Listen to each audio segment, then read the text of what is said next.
medieval.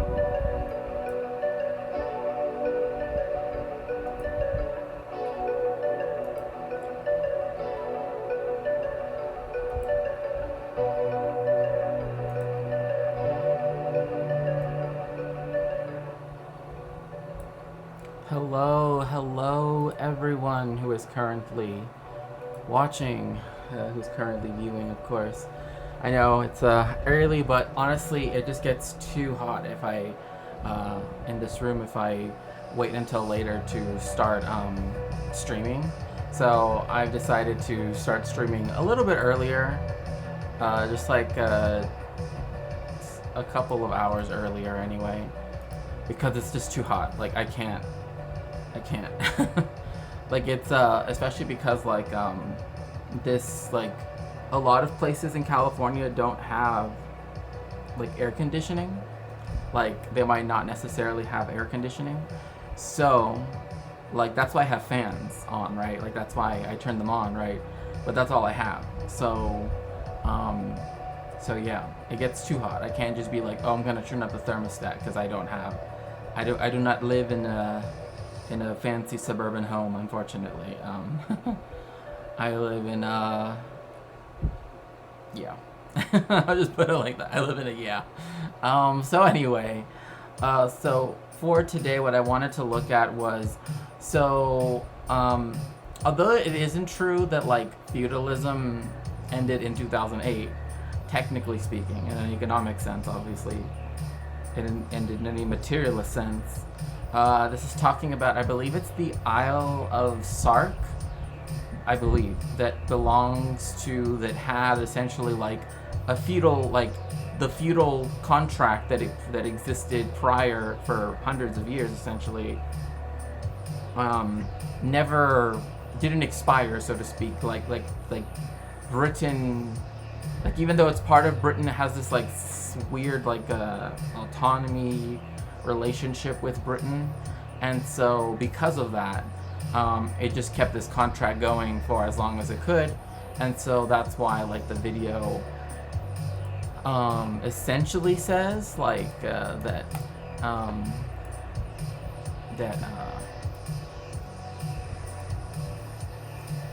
essentially says that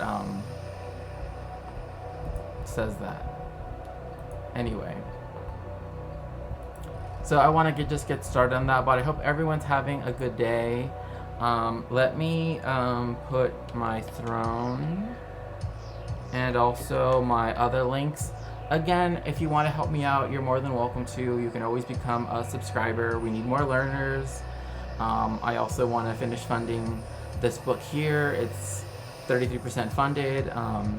And so, but if there are other books too that are like less than $10, that would be very useful as well for my research. Like, I tend to stress. Oh, hello, Yokio. How are you? Thank you so much for making it to the stream. Also, tell me how the sound is. I might just turn down the music to like nothing, essentially. Because. Okay. Feudalism. Medieval governance. It's kind of hard to summarize feudalism in a simple way that accurately encompasses how complex it is, but it's basically a combination of the legal, economic, and political systems that were adopted by most of Europe during medieval times. The main feature of feudalism is manorialism, which is basically the name for the distribution of land ownership among a hierarchy. The person at the top, usually a monarch, owns the land, but leases out part of it to a lower title of nobility, like a duke or a prince, and then a portion of that is put under control of a baron or a lord, but then the majority of people would be peasants. People who did not own the land, but made an agreement with this is another thing too, that just right off the bat, the way how most people are taught about feudalism, like right now, they made an agreement with the feudal lords. Most people were born, I mean, like, you know what I mean? Like, it's not like, oh, like, there was, like, a contract and they went up to you and said, like, hey, would you like to be my serf? That wasn't how that worked at all. In fact, we know this because we can look at the last, like, Russia, like, before they emancipated the serfs, like, people would inherit the serfs, right? People would lease the serfs, and even when Spain started the encomienda system in the Americas with indigenous peoples, like they belonged to the state, to the crown, but they would be leased out as, you know,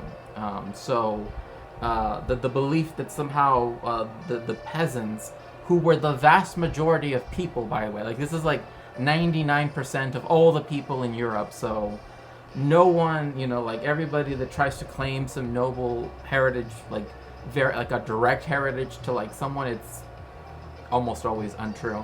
Hello, Ferret King, how are you? So glad to see my best pal.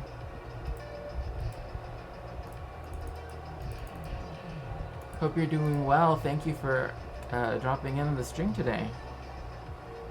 So again, that's why like when we would talk about Giga Chad and he's like, oh, my family, like they used to rule Siena. Well, Siena 1 wasn't ruled by a single monarch. It was ruled by a council. So that's a lie. And Stormy out. Oh, okay. Nice. I'm well, just on my lunch break. That's good. That's good. Oh, in North Texas. Oh, yeah. I mean, I used to live in the Panhandle in Amarillo, and I just remember like seeing those like endless, you know, like fortress walls of rain slowly coming closer and closer and closer, and then after like a certain point, then you would hear the tornado alarms come on, you know.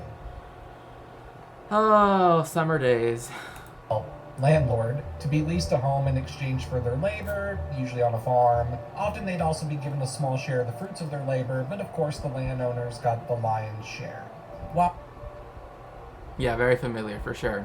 And so, yes, so another thing is like there are some people now that are trying to argue that like feudalism wasn't that bad because they're like, oh, you like you didn't have to work most of the year. That's not true. You were working every day of the year. Like the only times you would get off would be like to go to church, and then to, you know, and then for like holidays which I mean were to go to church. I mean that was about it. Those were your only real days off, right, from working. No, it doesn't mean that. Obviously everybody knows that like growing crops, right, which is something like I myself have done, and even other things, it's like it's not just wheat, right? It's not just barley. It's not just, which by the way, the German word for wheat is corn, and that's why like the technical term for what corn is, like what people in America would call corn, is maize. Like everywhere else it's maíz, but only in America they kind of like started calling it corn because it kind of replaced wheat in many ways because they started to use corn flour. But anyway, that's a whole different thing. But there was always a different growing season, you know, like if it's not the season for wheat, it's the season for this. If it's not the season for that, and then you also have to maintain the fields, maintain the animal, like this belief that like, oh, 9 months of the year you didn't work, you only work during harvesting season. Who plants the seeds? Who harrows the fields? Who winnows and threshes, and you know, like who does all of those things? It doesn't just happen on its own, you know. So anytime people try to convince you that feudalism wasn't all that bad, it's actually worse than people think. Manorialism was common in many parts of the world at many time periods. Feudalism is usually associated with medieval Europe due to its intertwined connections with European political structures and culture. Well, see, this is the problem with that, is because, like, in Europe, like the reason why like for example, when we're talking about feudal lords in Europe, we call them feudal lords, but when people talk about, and this is an Orientalist problem that happens, right? Is that when they call it essentially the same thing, feudal lords in outside of Europe, particularly Western Europe, but mostly outside of what is now the construct that is Europe, they call them warlords, right? And it's like, no, they're feudal lords. Like it's the same. Like that function, like it's a similar systemic apparatus, right? That's happening.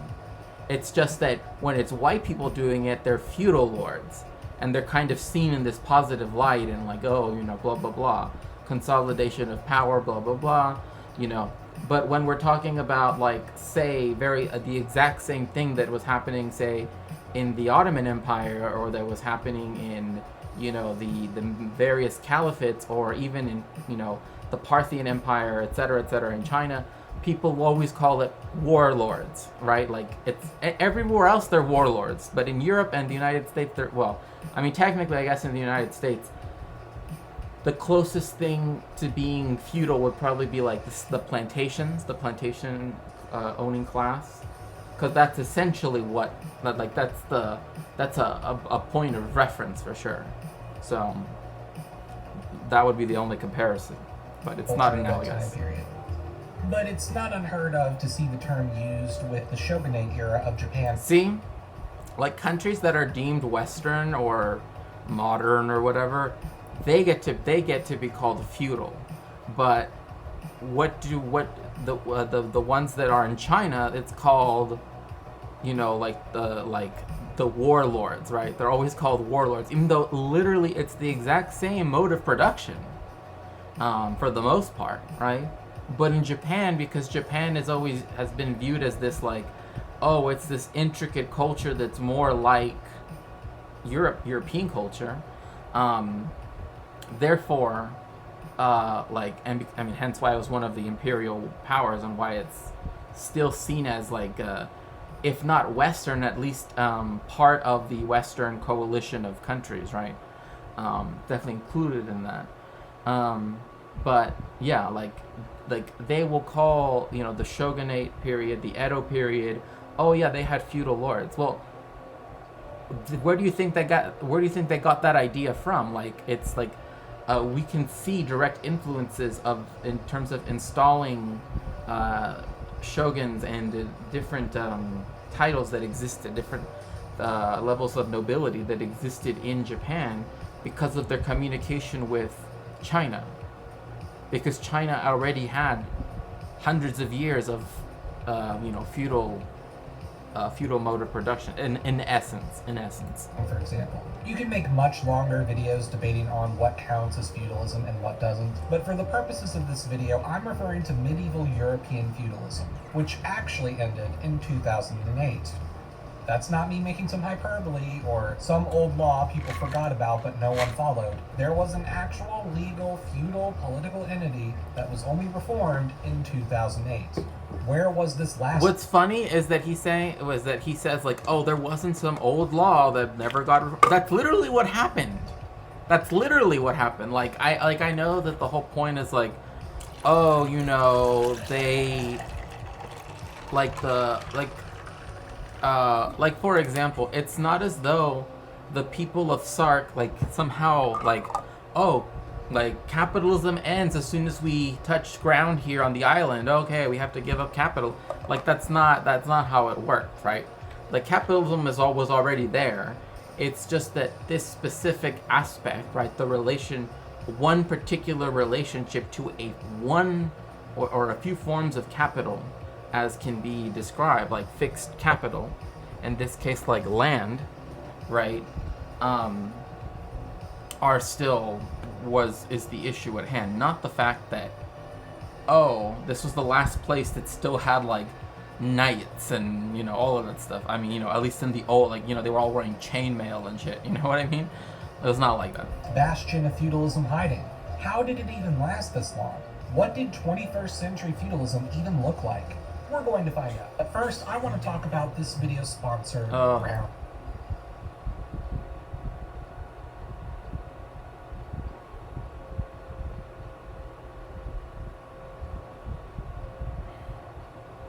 Like, I don't give ads to my... Oh, there we go. Okay, so... Okay. We should be Again, Ground News for sponsoring this video. So the last place to abolish feudalism was the island of Sark in the English Channel, owned by the United Kingdom. Considering how complex the political and bureaucratic structure is of the... By the way, like, the Channel Islands, like Guernsey, Sark, Jersey, which You know, it's funny because like Jersey is kind of like a, you know, like it's not like a, it's unimportant, kind of off to the side. It's in between like two major, you know, world powers, whatever. And I'm thinking like it's funny because like even New Jersey ended up being like that, right? Like even New Jersey is like this like kind of insignificant, you know, like it's this weird kind of like, oh, you know, it's part of the like this like, you know, the New York area, but also it's also very close to like the Philadelphia area, so it's kind of like this really, you know, in terms of, you know, like it doesn't have its own major city, right, of significance. Everything is right in between the two. Hello, Three Ghost. How are you? It's so good to see you. Hope you're doing well today. Also, don't mind me. I'm just gonna be putting in, you know, my usual like commands and stuff. Oh yeah. Also meds. Do make sure that you've taken your meds today if you haven't done so already. Because the other day actually, that's awesome. Yeah, I've been doing good. In fact, but I was saying earlier, like I'm gonna have to start streaming sooner. So I'm gonna. Yesterday I thought, oh my gosh, because I have a colleague, right? So I have a colleague that's like, why don't you drive? Because I live in LA, right? So they want me to drive from where the part of LA that I live in, which is really far from. Okay, see you later, Ferret King. Have fun at work. So they were like, oh, rather he was like, oh, we're gonna have meetings, but we're gonna have them in person because, like, the committee or whatever, blah blah blah, the group voted to have in-person meetings, and I told him, like, I live really far. I do not live in Orange County, so if you're gonna make me go all the way to Irvine to go to meetings, right, or to that general area, right, you know, like it's not gonna let me do, and I just said like this other job that I'm doing, right, and essentially the way how it worked out was like, one, I was already gonna try to stream earlier because one, it's too hot, right, and then two, because, you know, I think that it's just a better time to stream anyway. So then that way I have more free time later on to go, like, if I do have to go to Irvine or to wherever, you know, in Orange County, like, it's not just Irvine, it's other places too, but point being, you know, have to take the 405 and I'm gonna go all the way over there, but anyway, yeah, but I'm doing good. I just, like, I was worried about that yesterday because I was like, oh, I guess I can't stream until July, but then they were like, oh no, we'll work around your schedule if you, because I was telling him like, oh, I'm planning to do it more in the morning, so. Hello, Scribbles, it's so good to see you.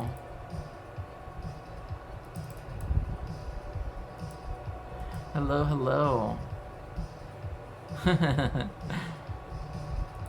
Well, I'm glad to have you here, Scribbles. United Kingdom, I can't say I was surprised in the slightest to learn feudalism managed to hide somewhere in its realm. To be more precise, the island of Sark is a fief within the bailiwick of Guernsey, which is a crown dependency of the United Kingdom. While most people are familiar with the UK being made up of multiple countries within it, there are also a few small territories that are legally their own distinct political entities outside of the United Kingdom. So this is something that's very important because to know. Hello. Oh, I'm doing very well. I'm doing very well, Scribbles. Thank you so much. It's so good to see you, and I'm so. Oh, that makes me so happy to hear that you enjoy my content. That makes me so happy. It definitely helps me whenever I'm feeling doubtful. You know, like, should I keep going? You know, when you know, encouragement definitely helps with that. So thank you for that. I appreciate it.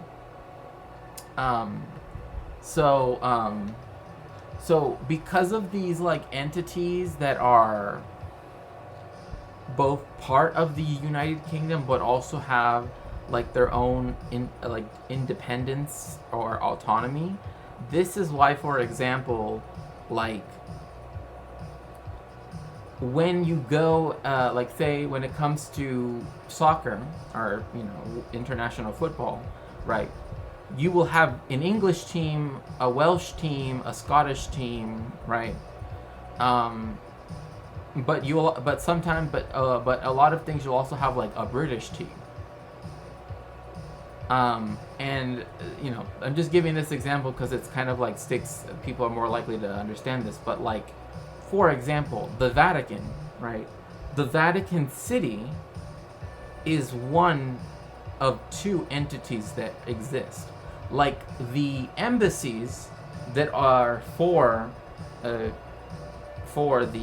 court of the Pope, right, are to the Holy See, not to the Vatican City. The Vatican City is its own separate legal entity, right?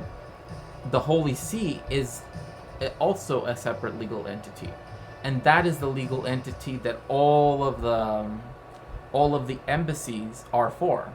They're not one and the same, right? They might be technically confined to a similar space, but we have to remember that all of the churches in Rome, because technically speaking, Il Re di Roma, the King of Rome, and the Bishop of Rome, right, are the Pope. So the Holy See also owns all of the churches in Rome. That's why, for example, I don't know why this, I'm using this as a reason to show you how it's for this reason why there were a lot of, because I know there've been a lot of scandals in the Catholic Church. Again, nothing against the people that are Catholic, but that's the reason why they put that guy that used to be the like Archbishop of, he was a cardinal, and he was like the Archbishop of Boston or something like that, and they put him at Santa Maria Maggiore because there he's under the Holy See, not under the jurisdiction of. Also, hi Buffy. You'll be listening. I'll be crocheting. Ooh, yeah, no worries. I'm chill next to Ferret as he watches you. Aww. Oh, no worries, no worries. Trust me. Being unglued to technology is, if anything, a gift when it comes to this. Like there are some times where I'm just like, I need a, I just want to go like rent a, so like up in the Big Bear by here in LA, like they rent cabins but now some of them come with Wi-Fi. So, but the point being like be there and just like take my books and write and stuff. Never heard of the Atlas Sark before. I'm from England. Oh my gosh. Well, I mean, it's really insignificant. Like it's not like, I mean, it's tiny. I mean, like that's why it's like, I mean, it's just farms. It's just farmsteads, really. I mean, if you look at it, it looks like, I mean, Yeah. I want to go to Big Bear and like, so there are cabins and so they give you, like when you rent the cabin, right? They let you have, or rather, it comes included, like pots and pans and stuff to cook. Yeah, I've been drawing a lot too. In fact, that's what I've been. Like I've been. Oh wait, let me switch it to chatting really quickly. That way I can show. I'm not very good, but I still like to draw regardless. So stuff like that, and is that the only thing I have in this one?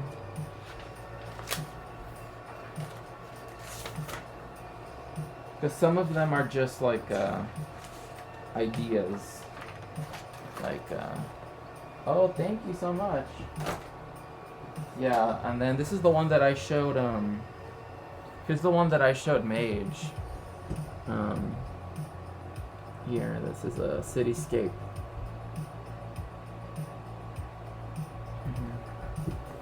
No, you did not miss. Or this one too. Those are just some of the things that I've worked on lately.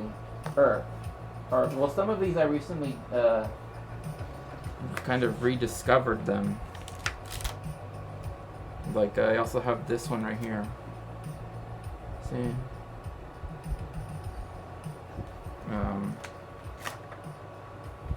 And then this one. So, I have a lot. I love drawing architecture. That's like my thing.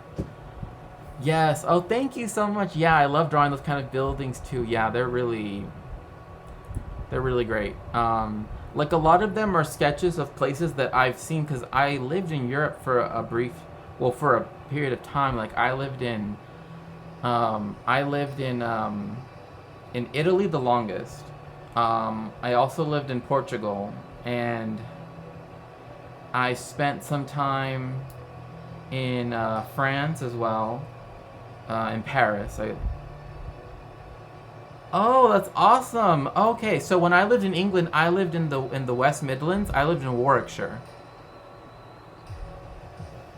In fact, I got so used to like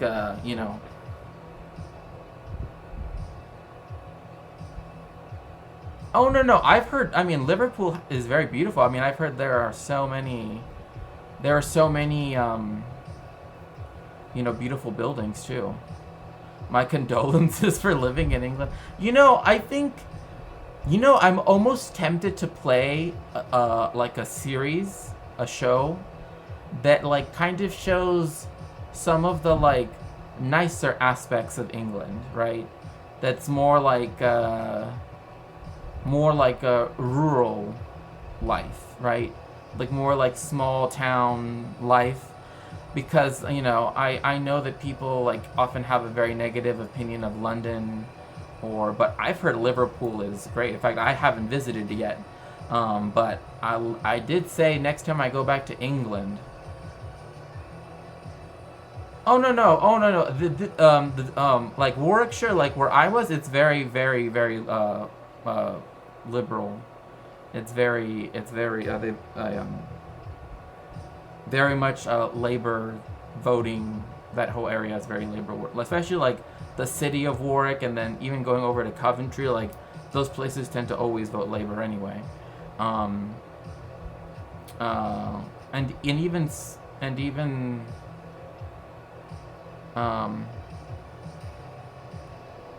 but yeah, rural England is beautiful. But there's this show, right, that I really like, that was created out of 3 novels. So it's this wonderful English writer who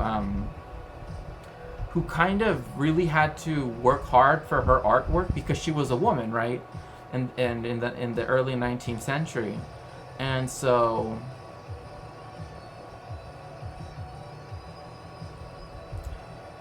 Yeah, I mean, yeah. Again, DJ, you don't obviously you don't need to be specific. That's understandable, but that's cool. I haven't made it out to Leicester. In fact, one thing I've resolved that because the last time I was in England, when I was like staying there, and I was actually like for a while, living there, I mainly was in Warwickshire, and then at the end I was in London. But I actually didn't. I didn't really get to see London, if that makes sense, though. It's not the Bronte sisters. It's Elizabeth Gaskell, right? And she's famous for her book North and South, right? That's talking about sort of like the differences between, the north of England, south of England, that divide. But they compilated together a mini-series that is based off of her books, because like the things that she describes are sort of. Oh yeah, exactly. Yeah, most people don't hear Gaskell's name often, but I really like Gaskell's work. I mean, like when it comes to like English literature, I mean that's something that I definitely am like to talk about. I mean, all literatures, to be quite honest, but yeah, because that like it's set back in the days when 12 miles outside of Manchester was like a huge distance, you know. So yeah, it's like this, you know, what would now just be like a regular suburb now probably, but it's still it's like right at that like turning point where, you know, like the railways are being built, you know. You have these sort of like older towns, you know, being demolished, or being, you know, houses and stuff being torn down to build the railways and stuff. Because a lot of like that's kind of a see in LA, the visceral nature of them doing that in BIPOC neighborhoods to build the freeways is very present in our lives, right? But in England, it's like because it happened in the mid 19th century, going towards the later 19th century, you know, most people don't necessarily know people, or have been affected, or don't know that they're actually like, or generations even after are, you know, so yeah, but yeah, so yeah, when I was in England, I was in Warwickshire.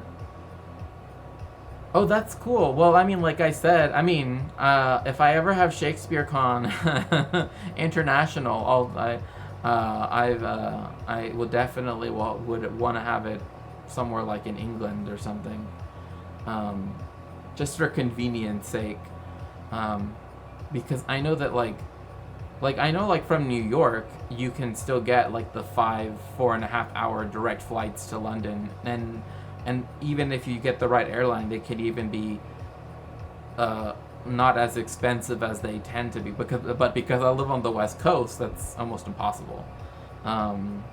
Like flying to, interestingly enough, flying to Hong Kong is easier than flying to London, even though it's technically farther away. But anyway, I mean, anyways. But are still under the same crown. In a way, that in of itself is a leftover of feudalism. Royal titles for ownership of certain lands being things you possessed rather than just administering them as a territory within your state is how medieval feudal monarchies ran things. You'll recall a few weeks ago I made a video on royal titles discussing about how that caused many monarchs to have titles that stretched on forever. I mean, yes, that is true. Like, for example, like there are people that do actually have these titles of like for example, like you can honorarily be conferred, because again, like remember back in history, like the officers of the military of any country didn't tend to be necessarily people that had any military experience. They were aristocrats, right? It's only now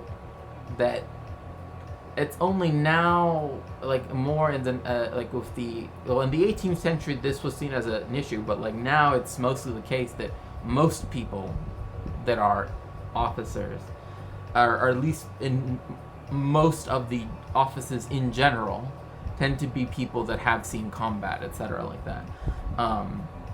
Obviously there still is like a cronyistic, nepotistic side to it, you know, in the US and in every other Western military force, but regardless, this is why like there are people who are like oh, oh yeah, in World War II, I believe, right? Was it World War II?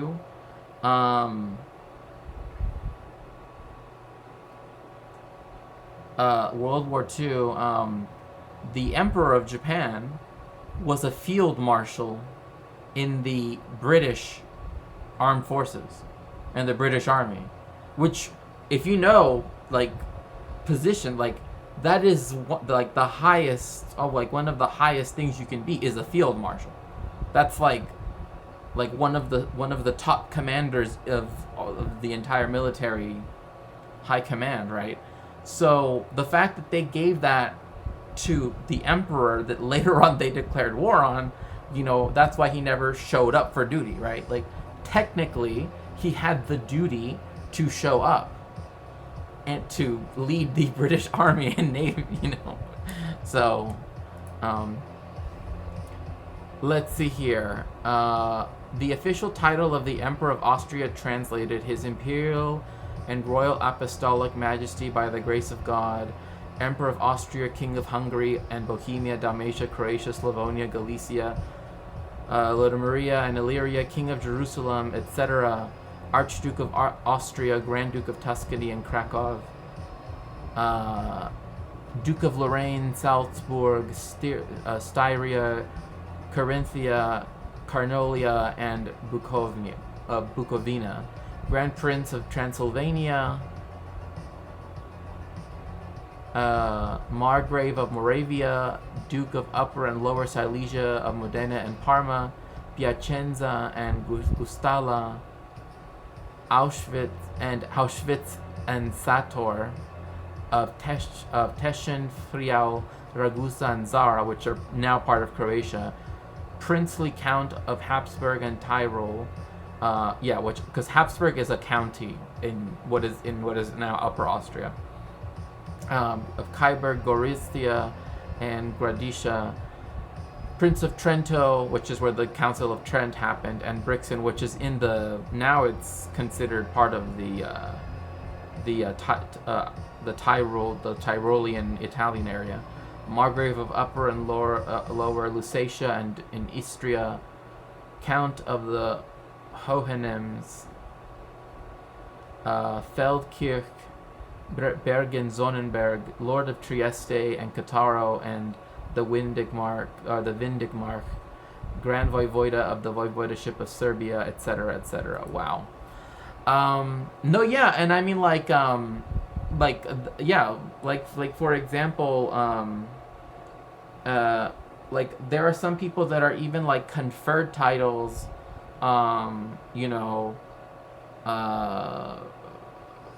if their family like later on they figure out that their family had some. I mean, it depends, because some titles can be passed down. Some of them are terminal titles, right? Like they cannot be passed down hereditarily. So like some people, it's like when you look at their Wikipedia page, they have all of these like acronyms, right? And it's just like when your title has to officially have etc in it multiple times. Yeah, I mean, if I remember correctly too, the king of Spain. Oh no, the person that had the most royal titles was a duchess in Spain who was still alive, if I remember correctly.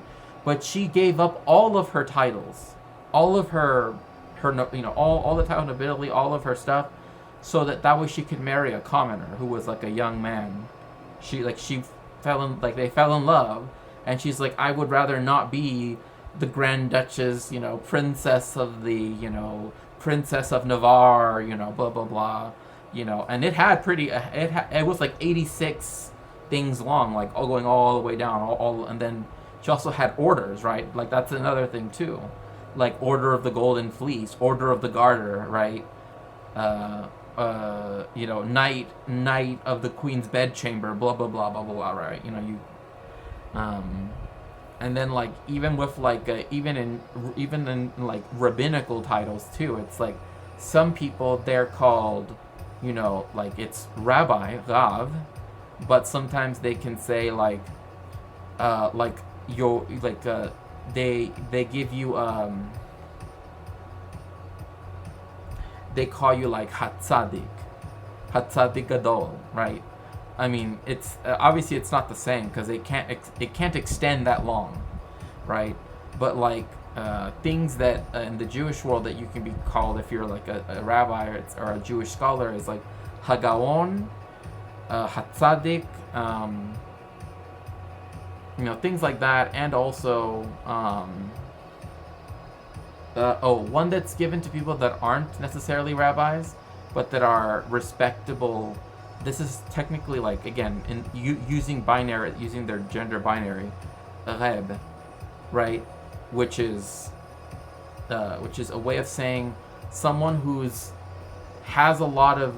seen as very wise and seen as a very important scholar, but they're not a rabbi, right? Like they never got smicha, which is like ordination, I guess is one way to put it. But yeah. but yes, I forget what her name was, but yeah, she had like 86 lines of titles, just all these different.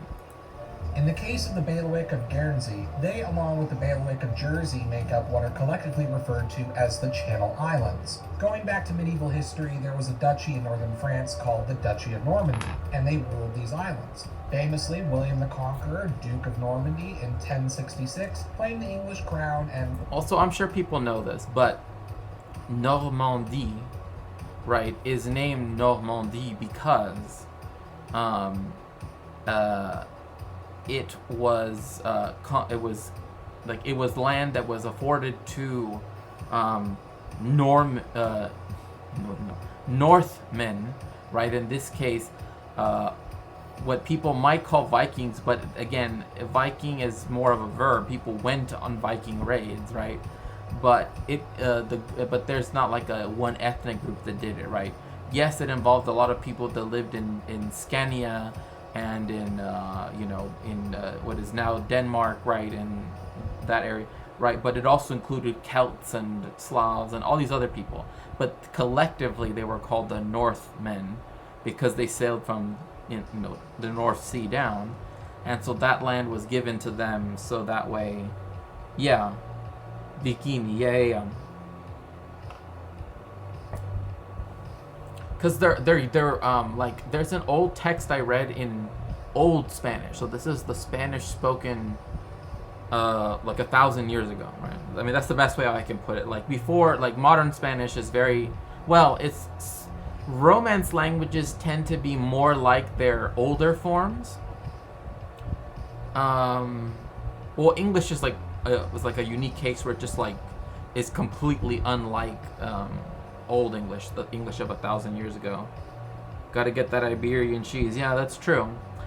Because Vikings did settle in some parts of from the Viking raids did have some settlements, right? But we also know that like northwest Spain, Galicia was was one of those areas, but the culture there was heavily Celtic influenced, right? But even Celtic, that's referring to a culture, not like people groups, right? Like that's the thing. Like what I was saying yesterday, like when I say a Germanic person, I'm talking about a Germanic language speaking person. That's what makes someone Germanic, not this idea that there's this mystical connection between them all. But anyway, point being that in the older Spanish, right, the old Spanish or Castilian, I guess I should say, that I read in this, they actually used the term Vikinging, right? It went something like y el rey fue a vikingar, right? And then the king went Vikinging. And that was to say that the king had stopped being like the other kings who were anti the Viking raids, I guess. Which, I mean, you kind of would be against Viking raids, just like, like no one wants to be raided by, whatever. But anyway, point being that, like, he thought he thought he would try to get some benefit out of it. I'm off to go Vikinging, exactly. So I mean, like, the story is just like he goes with them, and then that he allows them to settle in his kingdom. Like, it's a kind of like history that, like, like Galicia, because they're Celtic speaking peoples at the time anyway, that they were okay with the Northmen, and that was like the whole thing, that like the more Latinized the more Latinized kings of eastern Spain, like the crown of Aragon and everything, and Navarre, were like horrified by this. They're like, oh no, like they're letting in, especially because at this time there were still, we prefer no rating.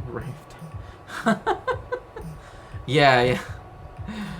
Well, no, I mean it's just a story that tries to cast the pagan peoples of Scandinavia and of Normandy, etc., as being like anti-Christian, and people that ally themselves as not being pro-Christian, and therefore, because later on there's a war in the story, and it's like it's justified. They're like, oh, since the king went Vikinging, then that means that he, doesn't believe in the traditional. I don't know. It was just like, it was some weird text. Well, conquered England to acquire it. Thanks to feudalism, he was both the Duke of Normandy and the King of England. But this action would end up not only changing England's culture. Oh yeah, right here it talks about Bayeux, Bayeux. The people know about the Bayeux tapestry. It actually was not made in Bayeux. It actually was made in England. It was just the person that commissioned it was from Bayeux, but it's not from Bayeux. Also, there's this line here in this area of France that is very important for the English language, right? So when you go closer to Le Havre, Rouen, and Évreux, so towards the Seine, if you can sort of see where it's like a squiggly line, there they always pronounce the CH sound like a sh sound, right? Like the SH sound, right? Oh, yeah. No, yeah. I totally understand that. I totally get that. For me, again, I know what, Old English or Anglo-Saxon, if people want to call it that, and Middle English too, because I've done translations in that. And so, I mean, actually, the book that I would use for my translations is right there. I can see it on a bookshelf. But it's like I translated Beowulf, from my own, just to do it. Anyway, so Bayeux and Caen and Avrache, and once you start Alençon, once you start going this direction, right, closer to Cherbourg, right, that town at the little, by the islands right there. There, they actually pronounce it, and this is called the Picardy line, or Picardy line. That's when they pronounce it ch, like a T-S-C-H, kind of like in German. And that's why when you have this in English, where the CH sound, or the CH grapheme, right, that is to say, when you write it out, CH, that in England it's pronounced CH, right? As opposed to in Old English, say even if it used the elder the younger Futhark runes, right? It would have been pronounced differently. But once you do have the Battle of Hastings, etc., and you have French monks writing down what they hear, this is why you have a lot of words in English that kind of are spelt strangely, right? Because it's French people writing down what they hear in English. So that's why some words are kind of spelt in strange ways that they otherwise wouldn't be. Yeah. So for example, I'm trying to think of one that I always use. For example, this is why as I was explaining yesterday, the H in English is one of those letters that is supposed to signify, because before English had the thorn and the eth, right? Here, let me change it to. Before English had these two, right? And so this makes the I would say the softer th sound, right? Like in the name Kathy, right? And this is more like because it's the eth, right? Sometimes you'll see it written as that. This is its capital form in Icelandic, but this is what am I trying to think? In the term nether, like in Netherlands, right? So the French wrote it in both ways, but in English we have a distinction between the two, and we used to have that distinction in writing, right? So this is why, again, it's very important to remember things like that you have Kathy, and in back in the day it would have been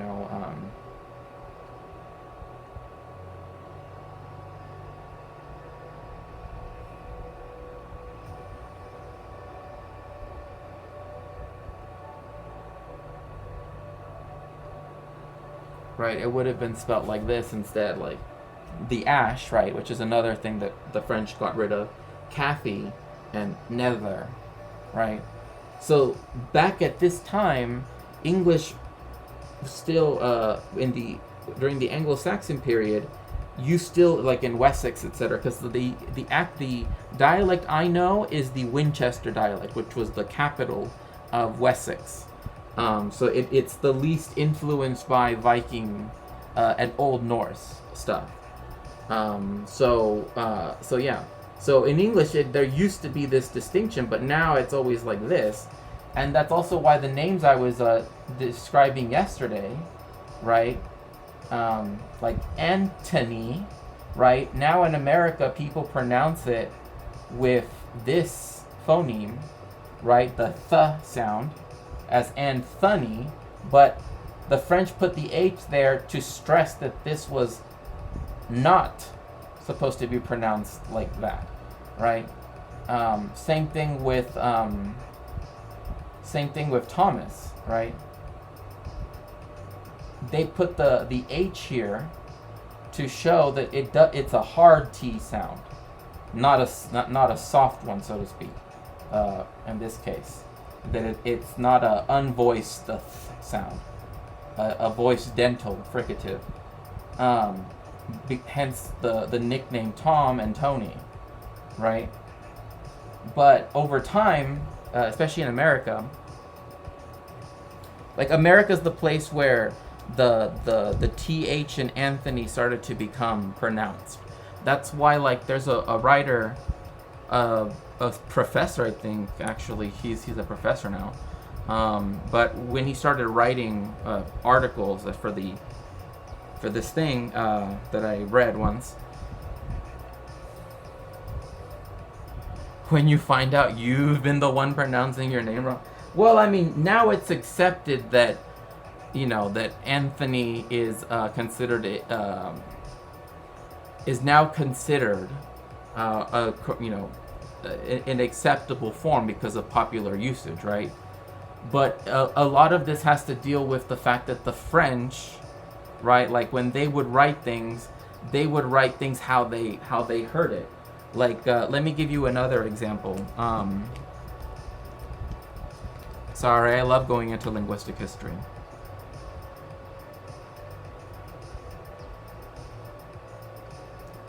So we have the word, right, what, right, what?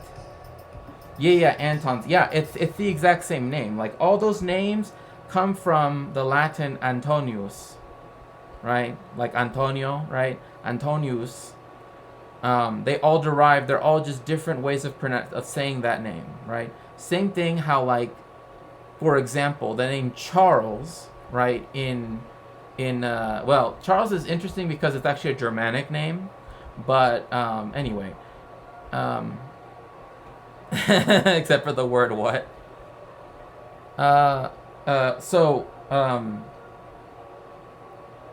With the Anglo-Saxons.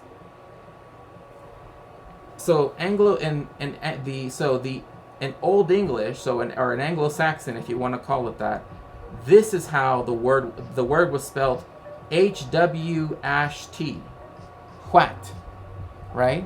What. But the French, they wrote it WHAT because this didn't make sense to them, right? So the Normans, they wrote it as WH to represent the what, right?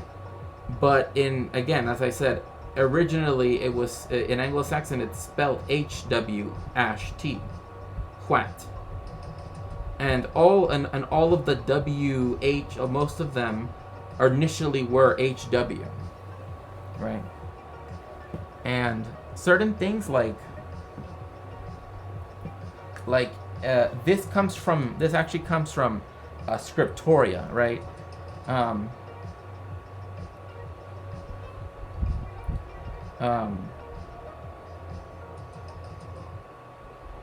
This following bit.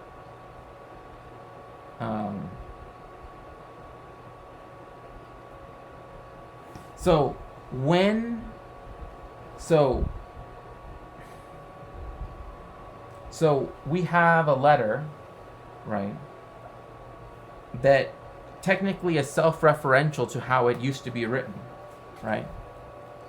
Double U, right? Back then, it actually was a double U. You actually put two U's next to one another, and that was the W sound, because what, right?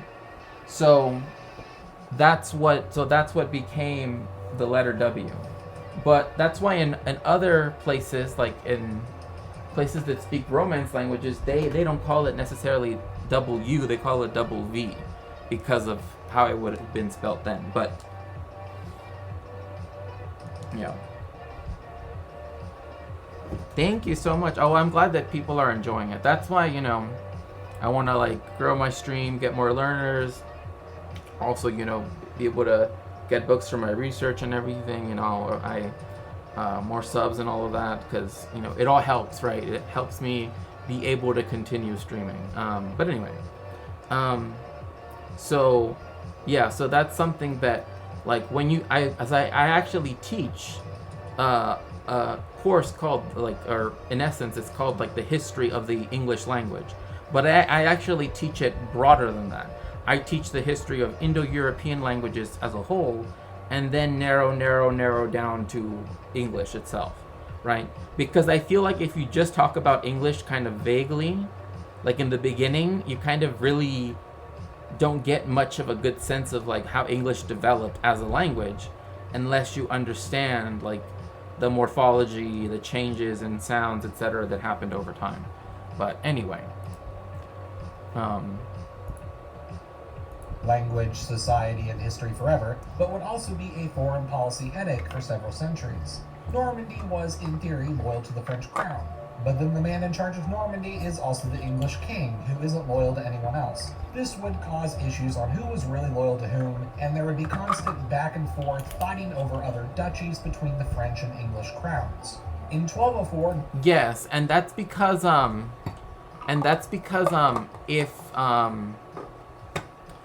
that's because the Romans had a rule that if a U,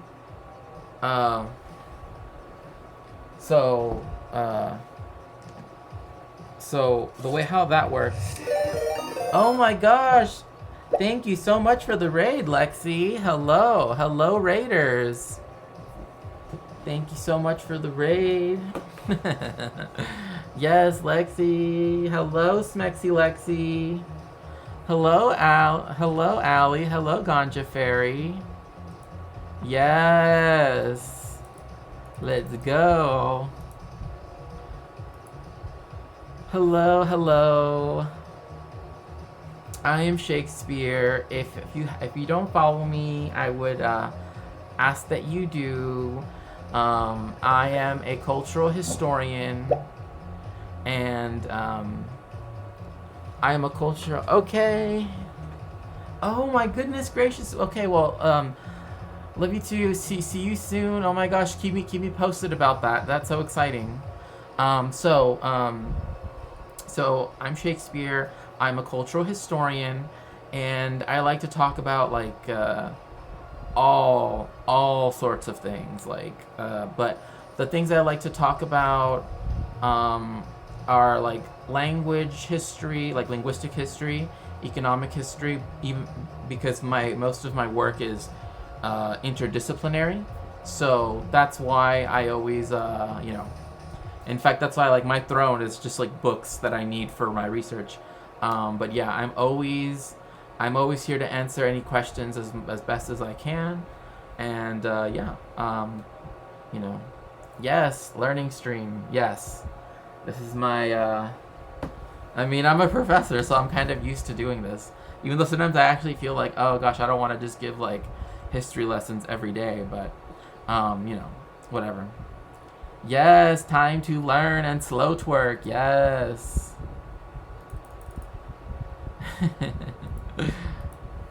Anyway, so, gosh, now I forgot what I was gonna even, say. Oh, yeah.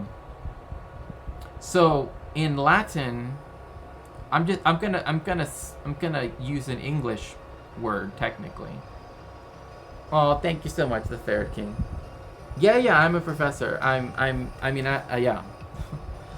Well, that's why right now I'm out of a job because it's the end of the school year already ended. I'm an adjunct professor, so I only work on contracts and it's complicated. Point being that now Twitch teaching is my job. So the way how the Romans did it is they put V's whenever it was in between two consonants, right? Thank you so much, Scribble Hearts.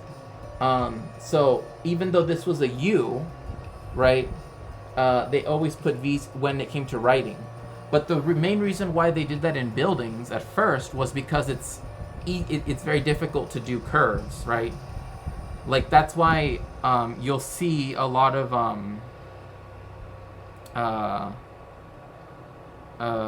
that's why you'll see a lot of like Greek stuff being written like that, right? Esti, right? Because it's very difficult to do curvature in marble, at least in the early stages of using bronze tools or copper tools, etc. So yeah, yes, med check. Make sure you're all up to date on your day's medications. We want everybody here to be having a good time and learning. But yeah, so in Latin, they have it as a rule that it has to be a V when it's in the middle, right? In the same way, German and English had a similar aspect too, where but it had to do with pronunciation. Na katos pafe spasicla.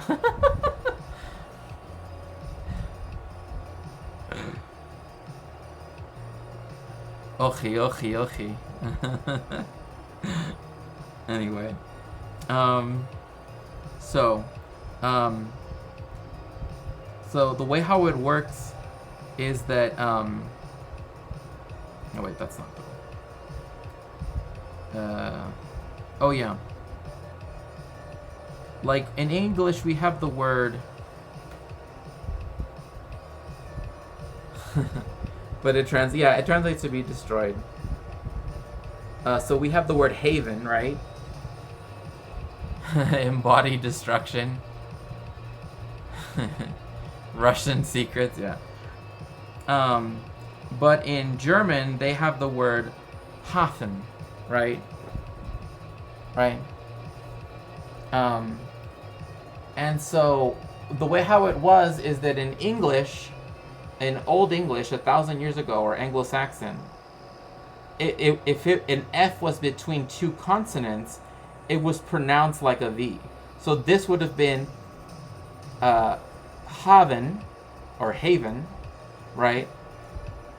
But you had to. But again, this was the thing, is that because when they started using Latin letters, right, the Latin alphabet, they had to create these rules that made sense in their own way. So this is why in German, Hafen, is related to the word Hagen, actually, as in Copenhagen, right?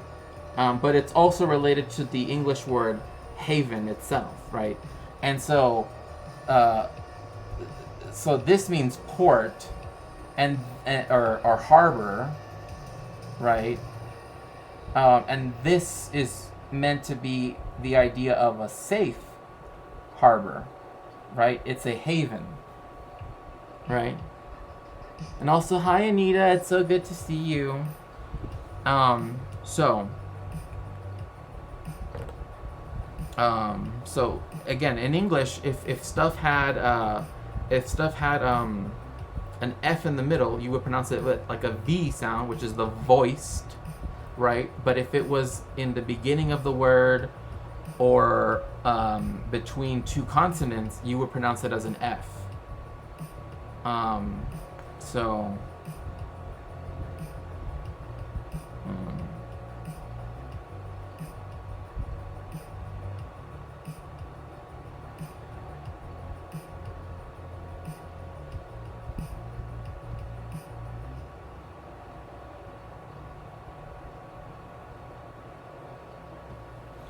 And then like an actual sentence would be like ich am letter, which this became I, but you can see how this is related to the German ich, right? Am, and then Lehrer means teacher, right? Lehrer. But in German they spell it, differently, because this is the English of 1,000 years ago. So, or the Anglo-Saxon, if you want to call it like that. So yeah, if U's were in the middle of a word, they would be as V's, right? But if they were at the end of, in the beginning of the word, they would if they were U's, they would be U's. But yeah. So anyway. Normandy, for the time being, was given back to France, but there was an agreement for the English crown to keep these islands. While England and France would later on fight the 100 Years' War over control of France once and for all, these islands remained English the entire time, and were effectively still treated differently in the same way Normandy was, due to feudal power structures. They were relatively isolated and not exactly the focus of the English crown. They had really small populations of mostly peasants. Also, another thing too is on these islands they have their own dialect of French, which some people call legal French. But it's one of the reasons why. It's very interesting because Britain has always had this interesting relationship with France and the French language, because of course its nobility after 1066 was the Anglo-Saxon nobility, or was replaced, and even the ones that were of Danish heritage, etc., were replaced by Norman French-speaking ones. Hence why we have the animals, right, for food, for example, that are used typically for food, have the Germanic name cow, and then kine, right? But now, it's funny. I actually know people who are legit farmers, and they've never heard the word kine. But and growing up, I heard the word kine, but it's just the plural for cows, because in Anglo-Saxon the word for cow is cu, cu with the macron on top of it, so it's cu. And that became cow after the Great Vowel Shift. Anyway. Speaking of meat, did you hear that the FDA approved the first lab-grown meat? No, I did not hear that. Wow, that's interesting, actually. I do know, one thing I hate is all the, right-wing conspiracy theorists that, say that it's made out of the stuff that was in the COVID, just be quiet. Their separate administration was a sort of necessity because of how far away and less connected to England they were. Even as Europe began to move out of the medieval age, there was simply no reason to change anything. It should be noted that feudalism was still common in most of Europe up until even as late as the 18th century. A lot of people don't really associate the age of... Well, yeah, because, France was the first real bourgeois revolution. It's this is the problem, is, when people don't have a Marxist, understanding of history.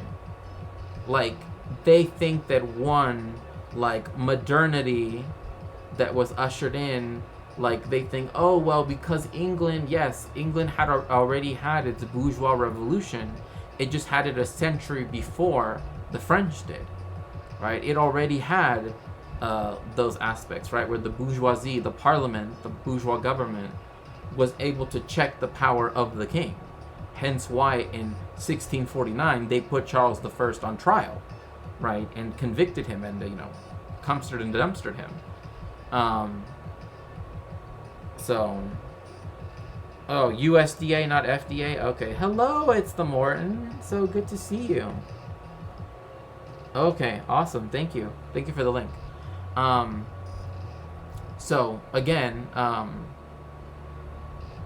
don't know, it's just... of Enlightenment coexisting with peasants, but in many places it did. One of the accomplishments... But the point being is that, yes, France was the preeminent power on the continent, and once it got rid of serfdom, that's the reason why this is why when people talk about left and right wing, which yes, they cumstered and dumpstered him. Yes, that's what they did. And you know what? Charles I deserved it. He deserved it, because you know what? He like, look, they told him he could get into that he can get into that little submarine and go look at the wreckage of the Spanish Armada, in the English Channel, and he said no, I don't want to go inside of that little submersible. It has a little game controller from Facebook Marketplace. I don't trust that. So they had to cumster and dumpster him in a different way. So anyway,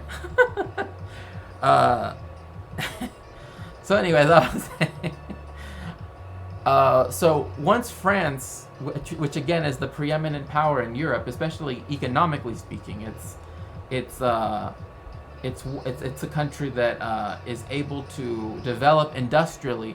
And it's funny too, because one of the things that helped France be able to get the developmental stages of capitalism and the bourgeoisie, actually, interesting enough, has been shown to be, was the fact that because Spain got so much gold, or so much silver, I should say, from the New World, from its colonies in the Americas, it was cheaper for them to buy products from France and Britain than for them to manufacture them at home in Spain. That's why, like, the relationship that England had in relation to its colonies when it industrialized and everything was one of monopoly, right? Like, oh, you can only trade with, whereas Spain, because of the constant injection of silver, meant that, yes, people, and eventually, of course, they went into hyperinflation, but that's a whole different story. It's showing you why you should never have a metallic standard of any kind. But anyway, point being that because of that, it was cheaper to buy, so they were literally bolstering the economies of Spain's enemies, and not developing economically at home, right?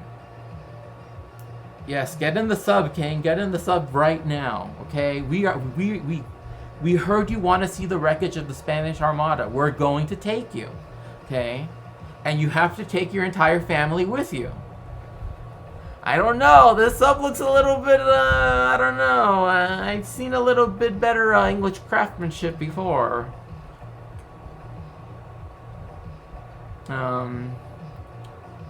Oh, but look at this wonderful aristocrat. Look at him. He's over here. Look at the Duke of Bedfordshire. He's right here. He's the one that built it. He just says that you just have to be bolted in and you'll be just fine. Just fine.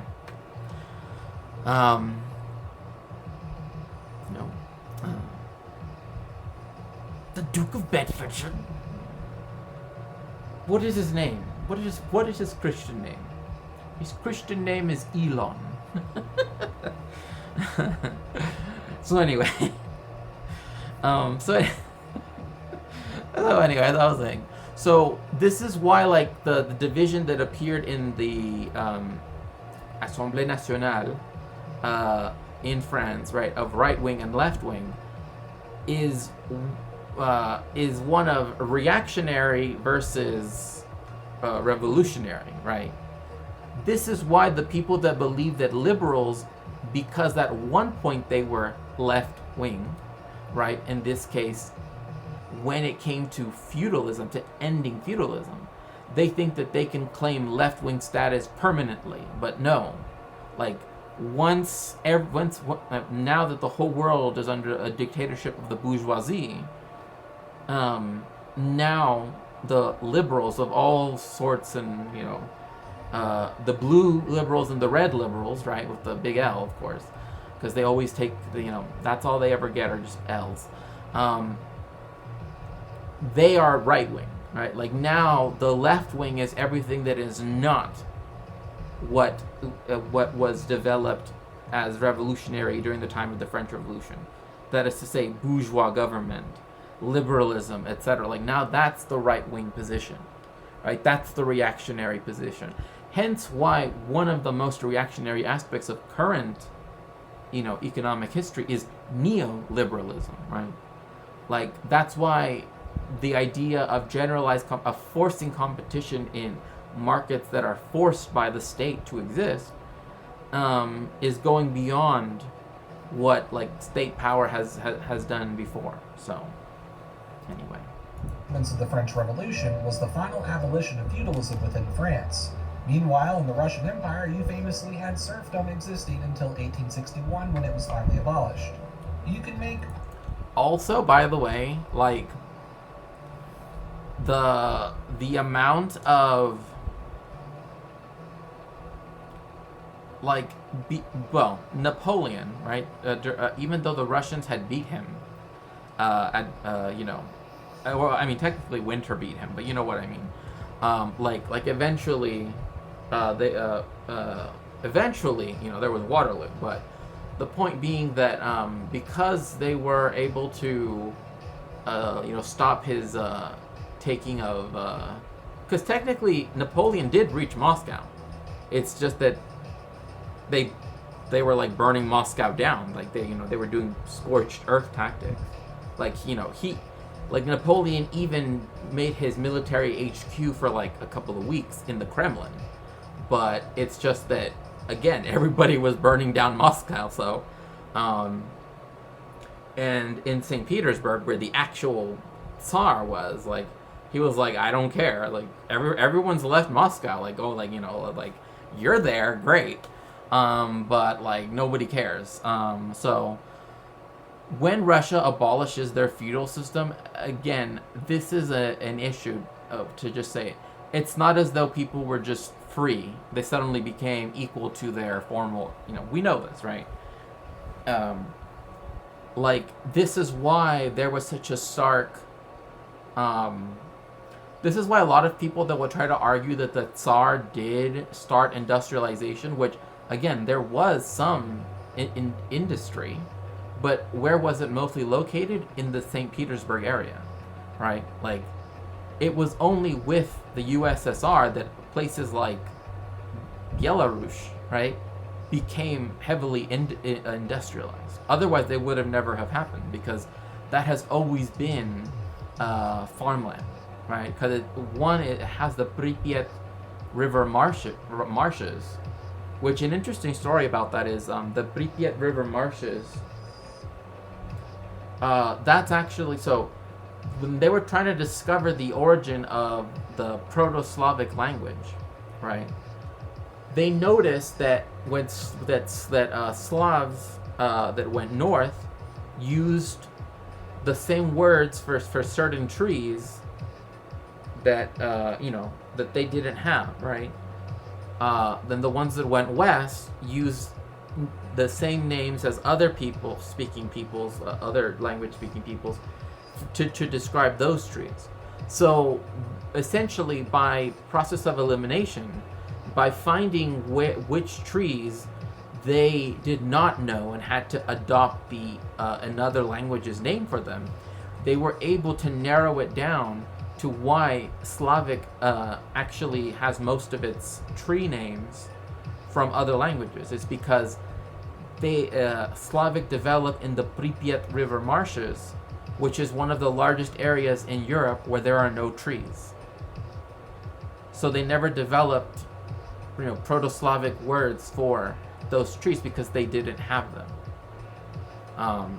And so this is why, again, that's how it was discovered, right? By looking at, okay, well, this is like, they took this from Germanic languages, they took this from Greek, they took this from, Persian, whatever it might be.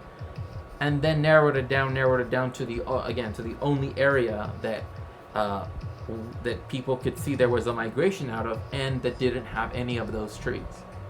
And that was, again, the Pripyat River marshes, which now is kind of like the border between Belarus and Ukraine, right? So anyway, point being that like a lot of these places would have remained extremely rural and not industrialized, not if it wouldn't have been for the Soviet Union, pretty much. So poetic comparisons of poorly treated workers being taken advantage of by wealthy landowners and compared to feudalism. But remember that these things are still feudalism because of the traditional royal laws that were allowing them in the first place. However, the Channel Islands would eventually have reforms like the rest of the United Kingdom did over time.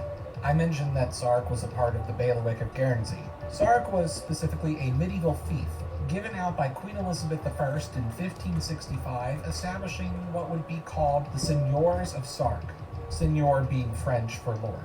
Basically, a person owned the island. And by the way, like in Spanish, like now it's very common to see the word being used like señor, but like that still technically means lord. Like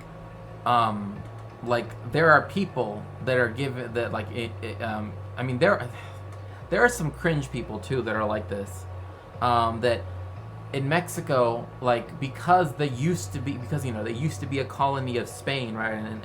And so because there was the vice royalty, right, the vice king, that's what a viceroy is, that they gave out titles like the Baron of El Salvador, right? Whatever it might be, or San Salvador City or whatever. There are people to this day that kind of like try to claim that old status that they have, and will be like, oh well, yo soy el señor del valle de Huachisalpango or something like that, right? And it's like, bruh, like you do realize like it's been like over 200 years since we declared independence, right? Those titles of nobility don't mean anything. But the idea, like when people reference, for example, Jesus Christ in Spanish, they say El Señor, because that means the Lord. Like it's only very recently in history that people have been given these titles.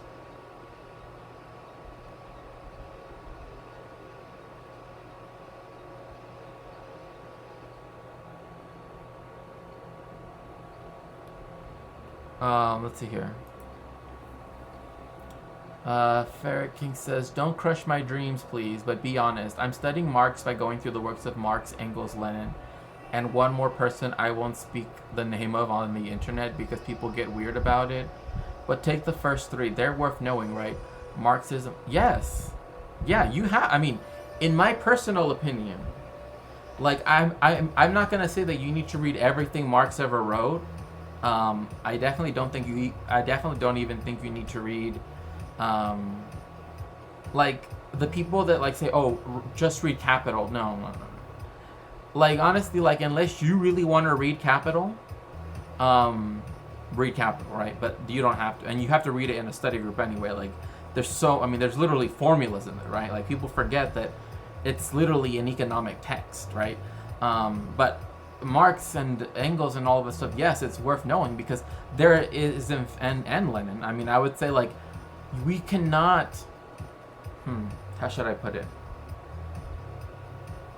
There is no other way to think about the current mode of capitalism that's happening right now without understanding Lenin's book and his thesis that he has of imperialism, the highest stage of capitalism, right? Like I can tell people have never read it before because they still think in terms of geopolitics, right?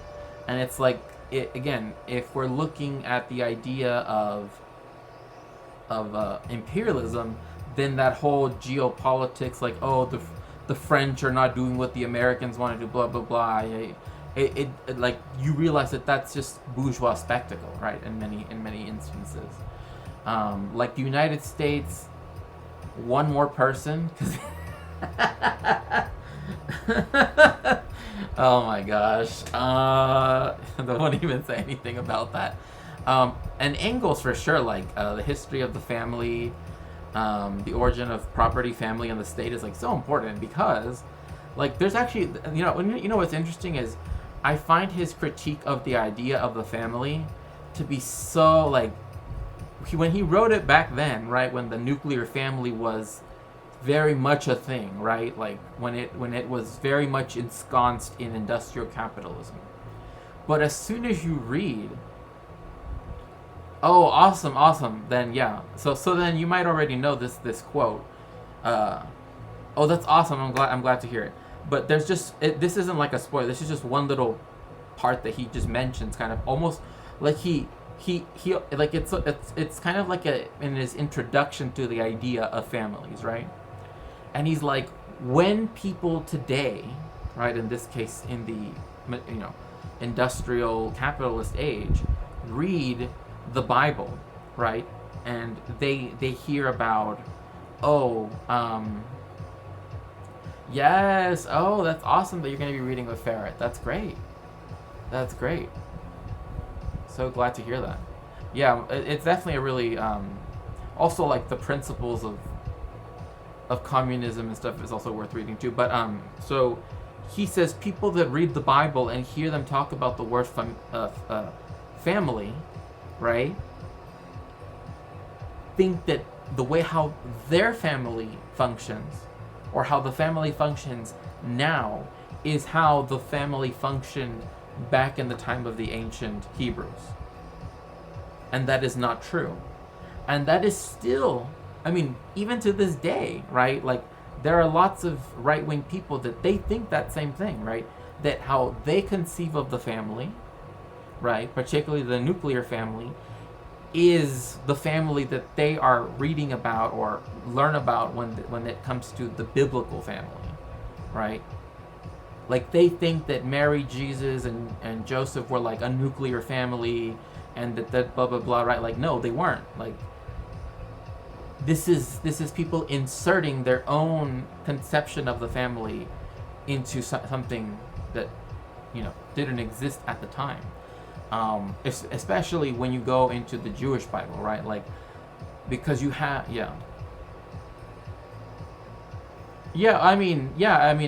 guess you could use the term perverted, but the way how instead I would say is like if you look at imperialized countries, right?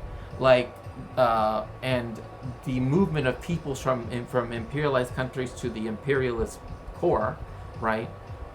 For many reasons, is that you will see a cultural clash, right, when it comes to the idea of assimilating, because just like during the Spanish Inquisition, when the Jewish people, when they converted to Christianity, they had to not even act Jewish, which meant, they couldn't wash their hands before eating, they couldn't bathe so much, right, things like that. In a similar way, they want people who to model themselves after the U.S. styled nuclear family, right? Like, nuclear family, 2.5 kids, dog, picket fence, blah blah blah, and also as soon as you turn 18, they're gonna kick you out, blah blah blah. You gotta get, and it's like most family structures outside of the global north, and even in some parts within the global north, but in its more poorer areas, right, I would say, less developed areas like southern Italy, parts of Greece, for example, still have like more communal relations already, right, where like it's typical for a whole family to live together, right, and to see people more in a much more broader sense than in the United States, right? And so, like, when Engels goes over that, it's like that reminds me of how people were trying, because like in Jewish culture, this is also the same too. Like, again, when I used to be an ultra Orthodox Jew, for example, one of the things was you live at your parents' house until you get married. Then you get then you get your own house, right? Or you live in with your parents, or you live in with, you know, your spouse's parents, right? But because like the groom and bride, right? Again, because they still operate under the binary in the ultra Orthodox world, they could come together to get you an apartment somewhere, like, you know, let's say New York and Brooklyn or something, you know, stuff like that. But point being that otherwise you would just live somewhere until you could get your own place. Like, living with family isn't seen as a bad thing. Whereas when I would speak to people that were not Orthodox, and they just, on their own, just decided to move out and all that stuff, it was kind of like they kind of wanted to impose that on me too. Like, you shouldn't want to live at home, right? Like, you shouldn't want to live like this, right? And they made me feel very guilty about that. And I'm like, well, one, it's like both cultures, Mexican and Jewish culture, and even the Mexican Jewish culture in and of itself is already very, like, you have your grandparents living with you, you have your parents living with you, etc. Like, that's very common. And so, again, it like, that's always been a weird, interesting point of contention that I've had with other people, where they try to impose, like, again, those bourgeois Western norms on me, even though, like, even though my parents didn't live that way, even though for example. So, again, I think, to me, that aspect of Engels, when he talks about how people project their own idea of the family, their own idea of how the family works back into the past, is so important, especially right now, that they're like, talking about saving the children, right? And we know it's not about children, right? But they keep trying to evoke this idea of the nuclear family, even when it doesn't exist anymore. And one of the things that helped get rid of it, after the Second World War, was neoliberalism. Like there, I mean, it's not a 1-1 correlation, but definitely the decline in real wage growth, with a rise in productivity, and also a rise in the hours worked in general, etc. Right, like overworking, underpaying, all that stuff, has caused so many divorces, and so many, because the most common aspect of a divorce is usually financial, right? Especially because that also came at a time of cheap credit, right? So, like, a lot of divorces, it's because of financial reasons. That's why sometimes you'll have divorces and then bankruptcy proceedings right afterward, right? So yeah, it just depends,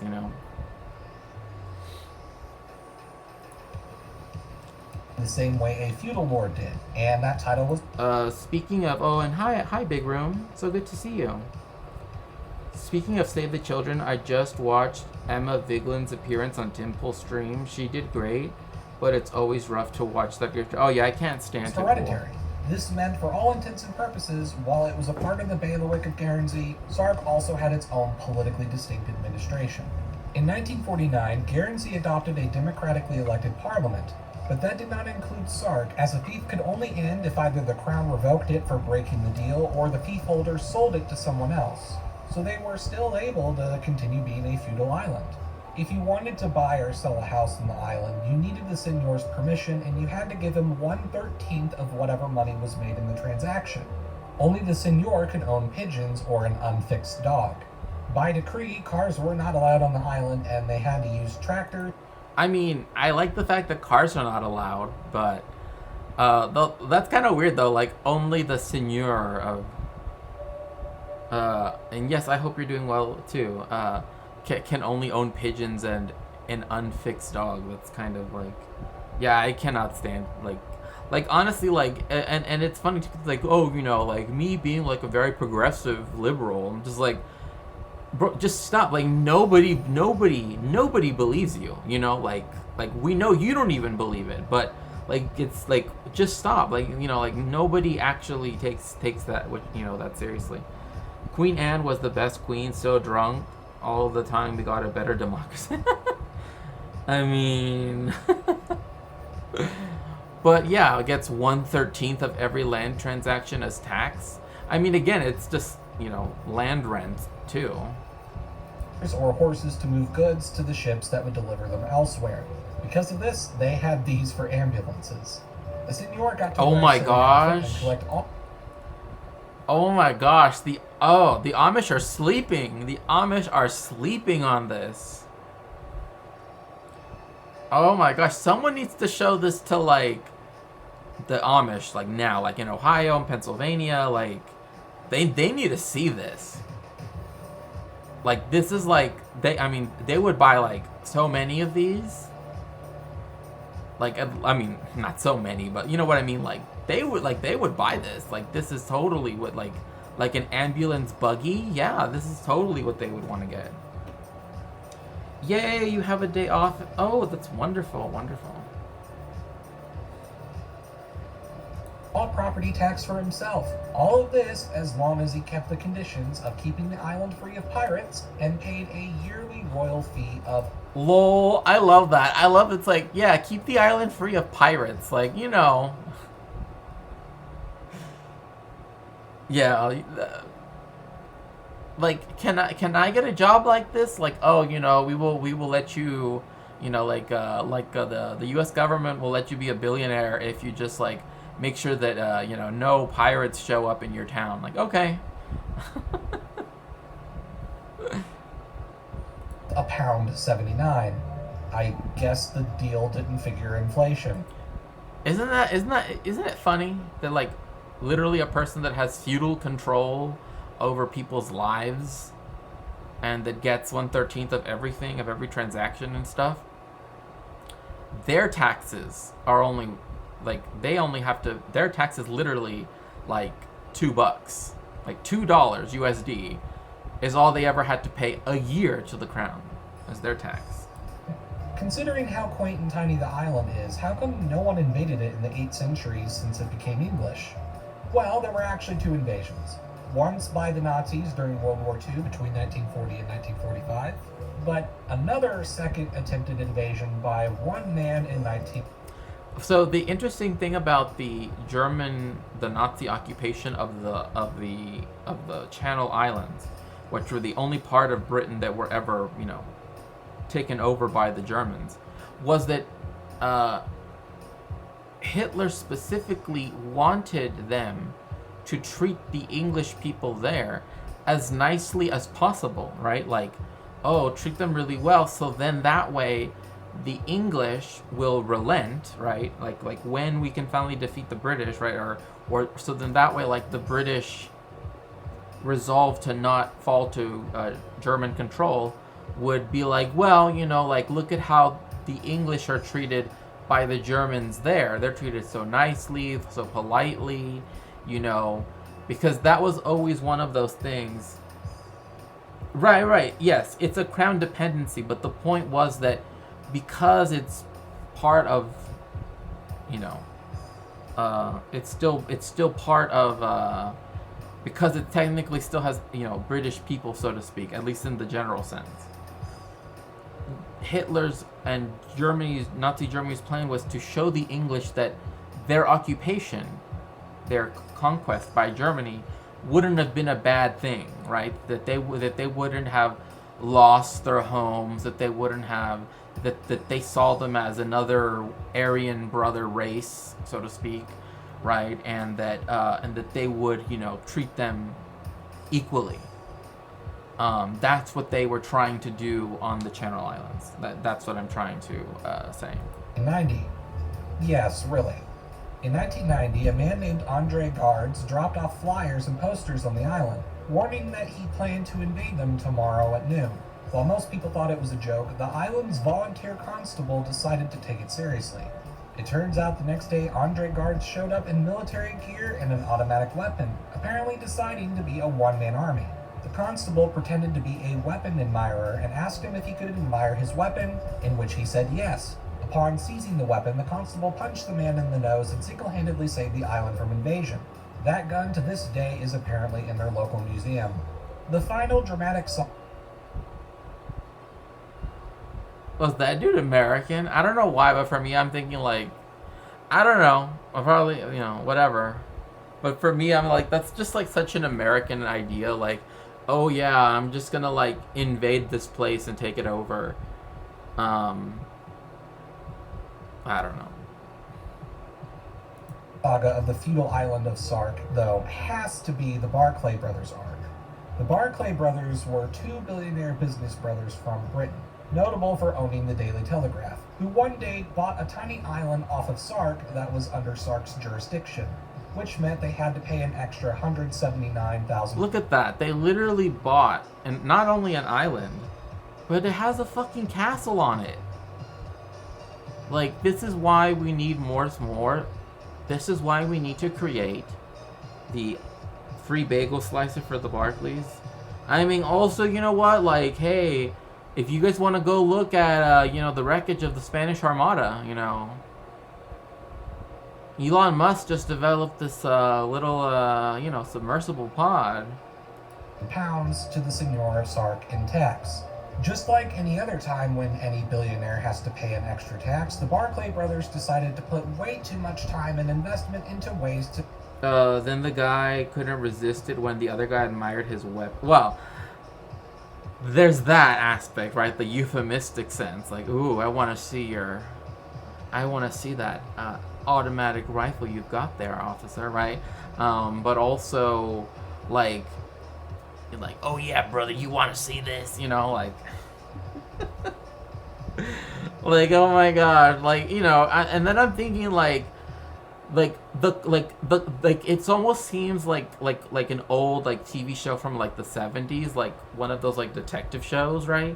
Because literally they just did it through like outsmarting the dude, right? Like not by oh my gosh, thank you so much, Chromatic Mage, for resubscribing. Thank you so very much. I appreciate it. You want to buy an island fort? Because I'm down. I mean, look. I just think to me that... Oh my gosh. Thank you so much, The Big Room, for giving a tier 1 sub to Ali. Thank you so very much.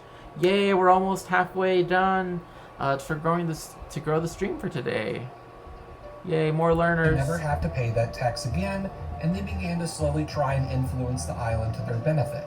They began buying businesses and hotels in the island. They tried to lobby the courts to get the seigneur's powers reduced or to change the terms of the tax they'd have to pay.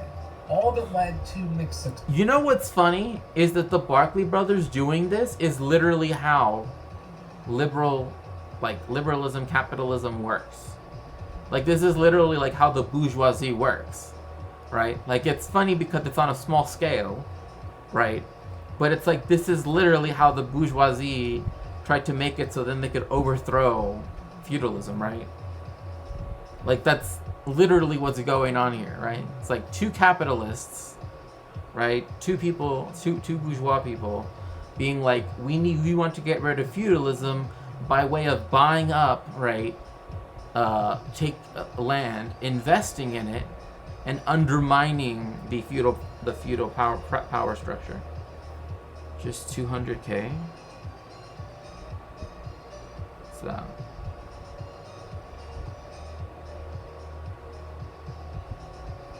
Oh wow, that's cool. I mean, it's cool. It looks cool. I like that it's round. Like I've always wanted like like those houses that have turrets, but you know, I mean, probably never gonna happen in my life. Like, shoeboxes, yeah. Success, but their ultimate plan was to start a campaign to introduce democracy to the island to undermine the seigneur. Democracy. Oh my god. How can anyone say this and actually then say, like, bourgeois democracy is real? Like, my vote counts. Like, come. Like, they're literally doing what capitalism always does. And they're doing it to something that isn't even really feudalism, right? It's like, it's just some, like, weird contractual, thing to do with land. I mean, like, because capitalist. Oh my goodness, thank you so much, Scribble Hearts, for a subscription with Prime. Oh my goodness, thank you so much for your Prime subscription. I know you get only one, so I am truly honored that I get to be that special Prime sub. But like, this is literally how capitalism works. Like we're gonna introduce democracy, right? Like, oh, well, people went out to the voting booths and they said, yes, they want to be ruled by democracy. Like, what is democracy, so to speak, if it's capitalist democracy? I mean... And eventually use their influence and money to buy out the election. Oh, thank you. That's so sweet. Taking your businesses elsewhere, do you? The Barclay brothers decided to threaten to take up the island's feudal system with the European Court of Human Rights to have the seigneur removed. Before there was even a decision, Sark decided to go along with it and hold a referendum. 56% of the island voted for democracy. So in 2008, they officially ended the feudal system on their island and held their first... Like, again, the only thing that the Barclay brothers, right, like, yes, like it does say none of their preferred candidates won. But it's not as though them becoming a democracy, right, using the vehicle of the European Court of Human Rights, does not mean that that the capitalist interests are gone, right? Like, they're saying, oh, well, these two, because they made such a big stink, like, people didn't like it, right? But they were the ones that facilitated this, Again, I'm not trying to, it's better to have it's better than feudalism, right? But the point being is that, like, where is Sark now, right? Like, one, when you're talking about bourgeois politicians, they essentially could just be the Barclay brothers, right? It's like, we need to stop seeing politicians as though they are independent of that which they represent and that which constitutes the interest that they represent as well, right? Like, oh, like if they're backed by, they could be as progressive as they want when they're on the campaign trail, but if they're over here being funded by, the Heritage Foundation, right, because they want to introduce common sense, blah blah blah, bold, robust, all that bullshit stuff, then it doesn't really matter if you vote them in, right? Like, in a sense, it's like, yeah, they might not support, like, outright negative things, right? But it's not outside of the realm of possibility. Sark is just full of boomers. The youngest person who lives there is like, taking over Sark would have been so easy, but I mean, we need to go there and start a People's Republic. I do enjoy that the Barclays try to introduce democracy to take control of the islands with their financial politics, and the islanders were just like, whoa, nope. Yeah, but of course, like, yes, they try to do it, but also, like in a way, right? This is like a kind of an interesting case study, because this is how, like, the bourgeoisie, in a more general case, was able to do this generally in other places, like in the Dutch Republic, like in, yes, the DPR Sark, yes, exactly. We need to liberate our aging comrades from the evils of bourgeois democracy. Yeah. I think they're gonna show more pictures of it, but after this, I'll look up pictures of it for sure. With this democratic reform, there would now be a 30-member council. 30. See, this is the thing. Democratic reform. Yes, they have a reform. None of the Barclay brothers' preferred candidates won on the first election.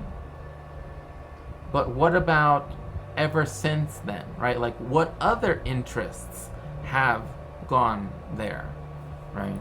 That would effectively serve as the island's own parliament. One seat would be permanently for the seigneur, one seat would be permanent for the local judge, but the other 28 seats would be elected democratically in island-wide votes with... Oh, yeah. Yes, yeah, exactly. Right. I don't want to make it seem as though, oh, this is like a perfect example, right? It's definitely not. Because the French one was an actual, like, revolution, right? This is more like a weird, like, putsch style thing, right? Where it's, well, and maybe not even that, but the point is that, again, this is the reason why when people say, like, oh, voting is, like, the only thing you can do, it's like, no. Because, again, the reason why the bourgeoisie likes to always make things about, oh, your vote, your vote, your vote, is because they want you to see that as the end-all, be-all of what it means to be a citizen, what it means to be, right, under a bourgeois democracy. But it's not, right? Like, we know that,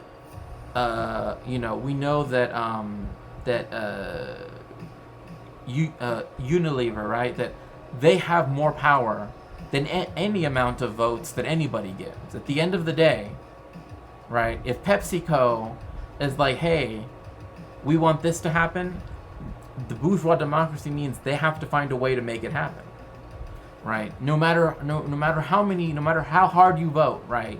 Even if you, like, hyper beam that vote in, it doesn't matter. At the end of the day, it does not matter in that sense, right? Because, again, the Barclay brothers just introduced it just to get rid of a system, one particular system that meant that they could not influence SARC, right, for investment. But ever since then, what has happened to SARC, right? That's kind of the question I'm having. Universal suffrage. However, the efforts of the Barclay brothers backfired, and their constant meddling on the island actually irritated the residents, and as a result, none of their candidates won. The Barclay brothers then decided to be sore losers and pull out their investments of the island anyway, resulting in 1/6 of the population of the island now being unemployed. The brothers tried... Again, this is how capitalists work. This is how bourgeois democracy works. This is why they're always saying, oh, well, they're job creators, right? They will always give preference to the Barclay brothers, in a bourgeois democracy, so to speak, to the Barclay brothers, to the Koch, well, I guess the one Koch brother that's left, et cetera, to Elon. They don't care if the unemployment rate goes up. Like, again, like the Fed's policy of raising up the interest rates and causing a recession, that's literally pulling a Paul Volcker. Like, that's something that they did before, because a recession by definition ends inflation, right? So, again, like, the retaliation of whether you vote for the right person, so to speak, or for the candidates that represent certain capitalist interests, well, obviously it's not just like this, because in America both parties represent capital, but just different particular wings of it, right? And so that's one of the big issues that we have. It's like they will be willing to sacrifice all the, as many workers as possible, so long as they can lobby the bourgeois government, to protest the election because of the 2 permanent seats on the council, but to no avail. The backlash against them being sore losers caused them to quietly reverse their decision to remove their businesses and rehire those employees. Then, in pattern with their usual behavior, they went back to having a low profile, or at least as low as you can be, being billionaire brothers owning a major publication. Okay, seriously, I feel like this island could be some sort of 3-arc anime or something with how weird and over the top its history is for such a simple community. Someone get on that. I'd watch it. But anyway, since 2008, the island has continued making various reforms with their new democracy, while some traditions still remain, including having a seigneur in the first place. But overall, by technical definition, feudalism was finally abolished in Europe in 2008. Hey everyone, thanks for watching the video. I hope. Anyway. What? Australia's gay protest kingdom? I mean, I'm almost tempted to watch. Almost tempted. But again, like I said, this isn't to say, oh, well, whatever, but we have to understand, again, that bourgeois politicians will never represent the proletariat, ever. We are the first to be put on the, on the chopping block, and when it comes down to anything. This isn't to discourage people to say, oh, don't do this, don't do that. Reminder that the UK officially made all slavery illegal in 2018. I mean, America's slavery is still legal. I mean, just like all the people that are like, oh hey, and this is part of the problem. White people online will say like, hey, if it wasn't for white people, in fact, didn't Gumby ask Will, right? Didn't he kind of argue this too, or I could be wrong? I don't know if Buffy or October is still in chat, but didn't he argue that like Angola is a plantation? Well, I mean, yeah. I mean, it also was a primary. Luanda was a primary port for the export of African slaves to Brazil. That's why, like, many people that think that the chattel slavery that occurred in the Americas was only limited to West Africa, it's not true. And Brazil is an interesting country because it has the third highest number of white people after the United States and Russia. Oh, Angola. Oh yeah. Oh yes, Angola person. Yeah, sorry, I misunderstood. The second highest number of black people in the world, right? Or people, yeah, after Nigeria. Which again, I don't know, like, cause they use the term black to describe that, but again, to say that people from Nigeria, people from, again, this is why, like, race, like, if you sit down and think about it, you realize race is not, like, it doesn't even make sense. But anyway, yeah, about the country, yeah. But anyway, and the number one for the most indigenous people, of the Americas than any other country. So 3, 2, 1, right? So I don't know. I've always thought to me that was kind of interesting about Brazil, but I don't know.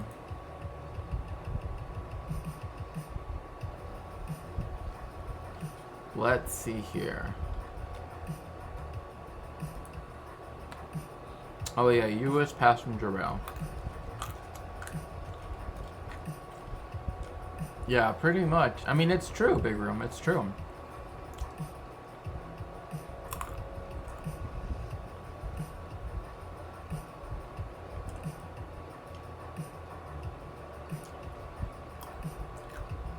You may have noticed. Okay.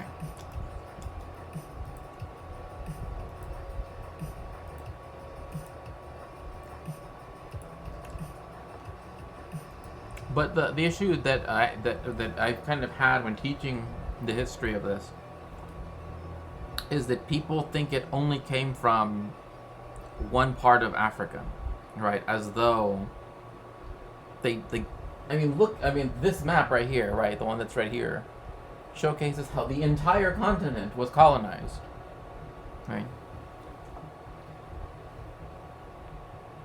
I've been in and out of listening, and I'm sorry, I heard a bit of you talking about voting. I'm interested in knowing your conclusion about voting and if people have any power in voting at all. I've come to the conclusion that we don't at all. I'd love to read anything in relation to this to deepen my understanding. Yeah. Well, yes. Also, by the way, make sure to join the Discord.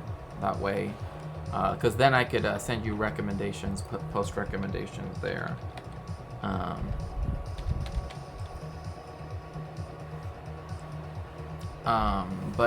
So again, like my point is not so much like don't vote in anything. That's not necessarily my point. But I guess in a true sense, in the most in an understanding of just how bourgeois democracy works, I would say no. That you're the. Oh my gosh, that is so funny, Anita.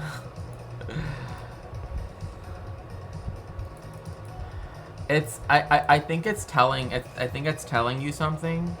Like when we finally do hang out, I'm at like that's why I actually started streaming earlier, so then that way I could make more time to work, but also because I am not going to I do not want to go to Irvine. Like I'm just upset about that.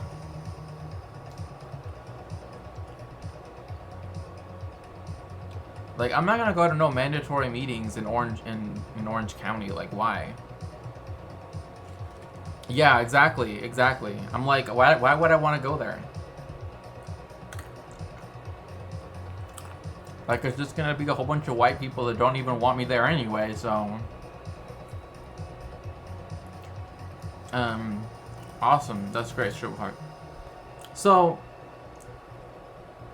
again, there are many ways of looking at the idea of voting in bourgeois elections. Some people say, well, local matters, etc., etc. Perhaps that's one way that people could do that. Oh, yeah. I mean, I remember one time I had to go to Temecula, and I was all like, no. Like, I did it one time, and I'm like, no, I'm never coming here again. For their whatever. Do you get free oranges? No. Interestingly enough, when I would visit family up in the Central Valley, not in the valley, right? Which I know, Anita, I know you said that you wanted to go to the valley, and I might have, if I can make it work, we could go to the valley together if you want. But point being, because I have to do something in is it Tarzana? Yeah, I think it's Tarzana. Anyway. Point being that when I would go visit family that family that actually works actively in the fields, right? There you could get like a huge thing of oranges for like 50 cents, $1, like huge. Essentially, I mean, in essence, you could also technically get it for free. I wanted to check out Stony Point Park in Chatsworth. It's right off the Metrolink. Yeah, that's fine. Like I said, I think it's in, or is it in Encino? I don't know. I mean, it would just be like a quick detour. Like, not even that long. But anyway. But Chatsworth. Yeah, no free oranges. But anyway, when I would go up there, a lot of times, sometimes they would have them for free. But the ones they would give away for free were the ones that none of the stores took. Right? So they were like the most ripe. And so, because, like they have to send fruit that's not completely... Yeah, ugly fruit usually tastes better, that's true. In the sense that, yeah.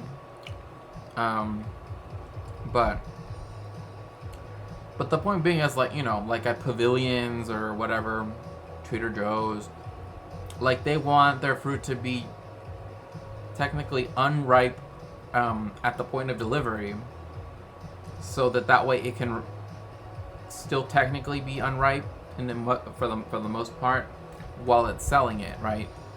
And then, but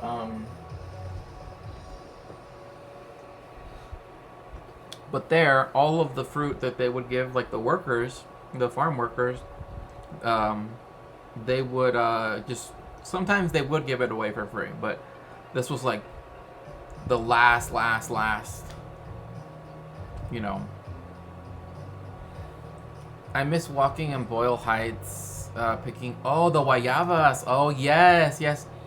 You know, my mom used to do that. Well, I'm just using this as an example because I didn't live in that part of LA that she lived in. But anyway, that there was this like big like cranberry bush, I guess, or whatever. And she would eat like the raw cranberries, but they were a kind that were like sweet, right? Like they weren't super tart. Like they were tart, but they weren't like. But they were good apparently. But yeah, I've done that too. With orange trees actually. But sometimes you have to be. Sometimes it's funny because sometimes people grow those like you know those really really big. Forget what they're called now. They're like super big citruses that are like this big. Forget what they're called. And like those are always like, no, it's not grapefruit. It's bigger than grapefruit. It's like even bigger. I usually see it being sold at 99 Ranch. Yeah. Oh, a pomelo. Yeah. That. So that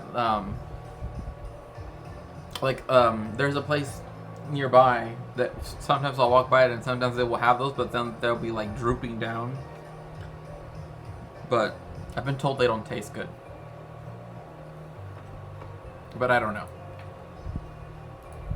The world's most economically advanced countries outside of North America have great passenger rail service. Usually high speed, but even if it's just a regular intercity service, it's something that's frequent and reliable. Gosh, I wish we had this in America. Like, America would be this much more tolerable if we had passenger rail. Like, just this much more. Like, but no. Instead, we have genocide and no trains, you know. Like, no fun trains, you know what I mean. You have to be careful picking oranges, too, because some people have ornamental fruit trees and those taste horrible and can make you sick. Yeah. Oh, yeah, that, too. In fact, it's funny because that's I lost my train of thought thinking about the pomelo, but yeah, I was going to say that, too. Because that has happened to someone before that I know, or to a cousin of mine. I'm mad for trams. Yeah, no, like, you know, like it just upsets me sometimes to watch these, to watch, like that in Mexico, for example, they're building high-speed rail, and I'm just like, please build something. Yes, high-speed rail. Well, today we're going to shine a light on the sad state of intercity rail in the U.S., and it is going to be in the form of a top 10 list, just not really one we're going to be proud of. All about the travesty that is intercity passenger rail in the U.S. Coming up next. This is City Nerd, weekly content on cities and transportation. Viewer suggested topics, always welcome down in the comments. Kind of doing my own thing this week though, and it'll be clear why later in the video. So here are some sample city pairs from... Whoa! Did people see that last train car? It said Marks. Comrade high-speed rail train. Nations that comprise... Yeah, it's all here, yeah. These are sort of cherry-picked, but I wanted cities that aren't mega cities. That are I thought it said Marks. You should see a lot of intercity travel. No, I'm not even talking specifically about high-speed rail today. The numbers I'm showing here are all trains, except in the case of Japan, where I just gave up after I counted all the Shinkansen trains and the time. Oh my gosh, this is just bad. I mean, like I remember, like, when I lived in Italy,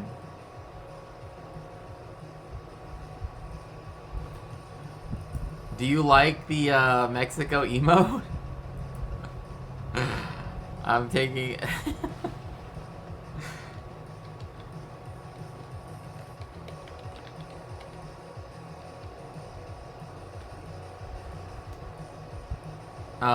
Yeah, I had to. Like, like in Italia, I would always take like well,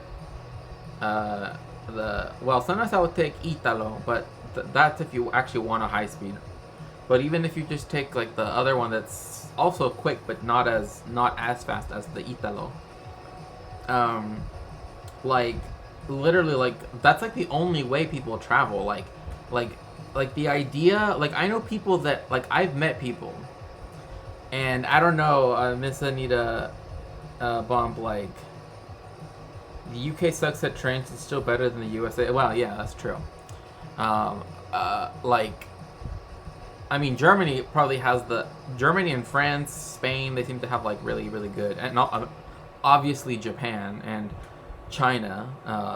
Like they did exactly what you're supposed to do in a recession. When there was the global slump of in 2008, you build infrastructure.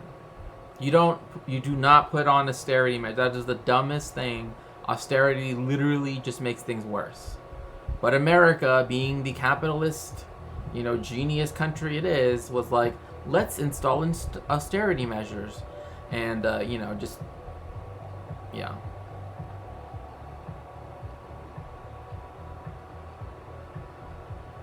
Oh, I loved when I can just pop the euro and go to the continent. Yeah, but like in Italy, so anyway, so Anita, I know, so these people, like, it's a couple that lives in West Hollywood, and I kid you not, they take a plane, like an actual flight, from LA to San Diego. Not even joking. A flight from LA to San Diego. Hi, October. It's so good to see you.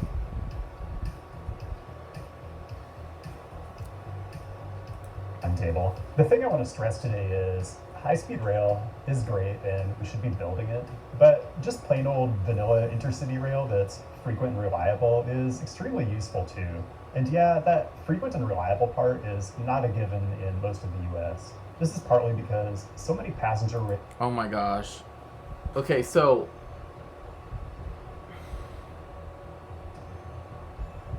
oh my gosh, from Van Nuys to Burbank. Who flies to Burbank? Oh gosh. That's just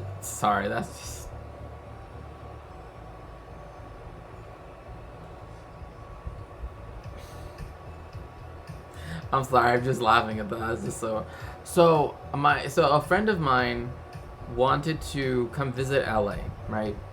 And in fact, actually would have been much closer to you, Anita, had because they heard that, oh, there are trains, right, in America.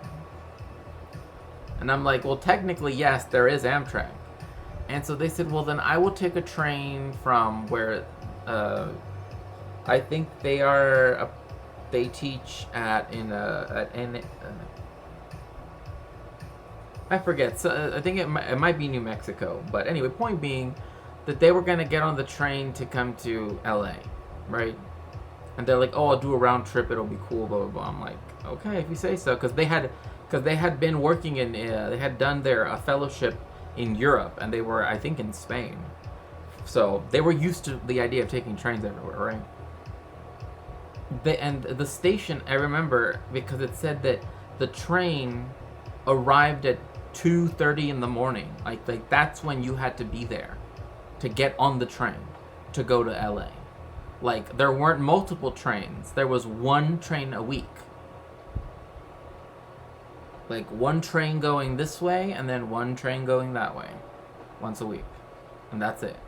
And if you don't make it there by 2:30 a.m., it leaves, And I'm just like, Bruh, that's just ridiculous. Rail lines operate on track that's owned and maintained by the freight railroads. The freight operators are supposed to give preference to passenger trains, but as a frequent Amtrak Cascades rider who has had the experience of being delayed for hours behind a freight train, more times than I can probably count, but freight railroads just don't always play nice. Anyway, I'm not going to do a whole methodology section here. The idea is deceptively simple. This is the 10 passenger rail lines with the most weekday departures. And I'll explain as I go through because this wasn't that straightforward to put together. And I'm just going to get right into it with the very obvious number one, which is the Northeast Corridor. And yeah, I'm doing corridors today.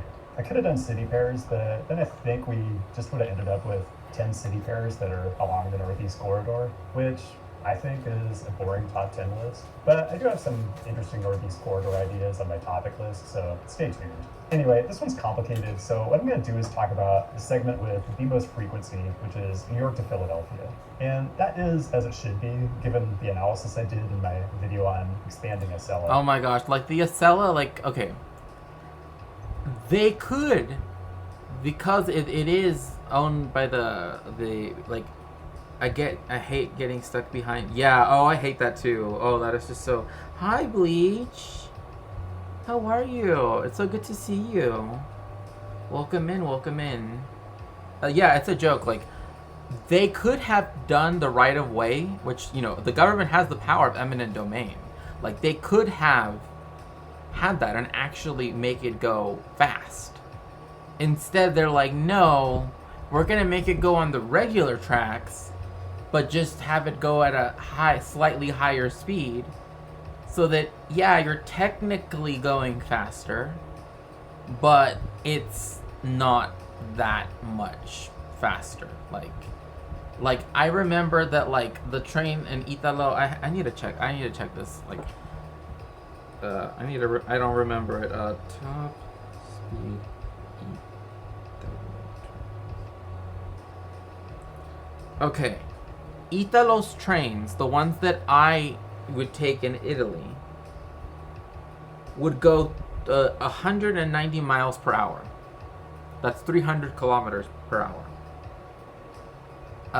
Acela, let's see here.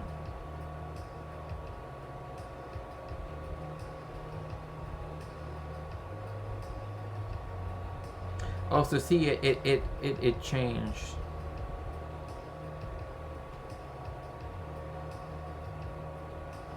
So now it's changed where,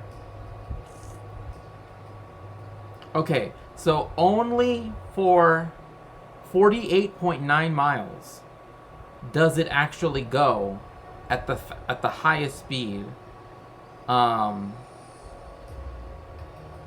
Yeah, so it's only for 49 miles. That's it. That's literally it. It's 49 miles. 49, like, essentially 50 miles is how much this train, which doesn't go as fast as the one in Italy, it's only for that brief, and it's only south of the Delaware River. So if you're going anywhere north of the Delaware River, so that is to say, like, anywhere past Philadelphia, so anything, yeah, I mean, it says here, like, 45, 56, like, if you're going to any of these places in the Northeast Corridor, it can't go that fast. It has to go like a regular train. After this, going south for 50 miles, it can go at close to its top speed. You got... Yeah, it only hits 150 for 49 miles, yes. They could have, yes, I'm doing great, thank you. They could have done that here in LA for the A and E lines, but instead that's why it takes 20 to 40 minutes to get out of downtown LA if you're going west or south. I really hate the blue line and, like, the green line because, like, I don't know, like, to me it actually is very inconvenient, right?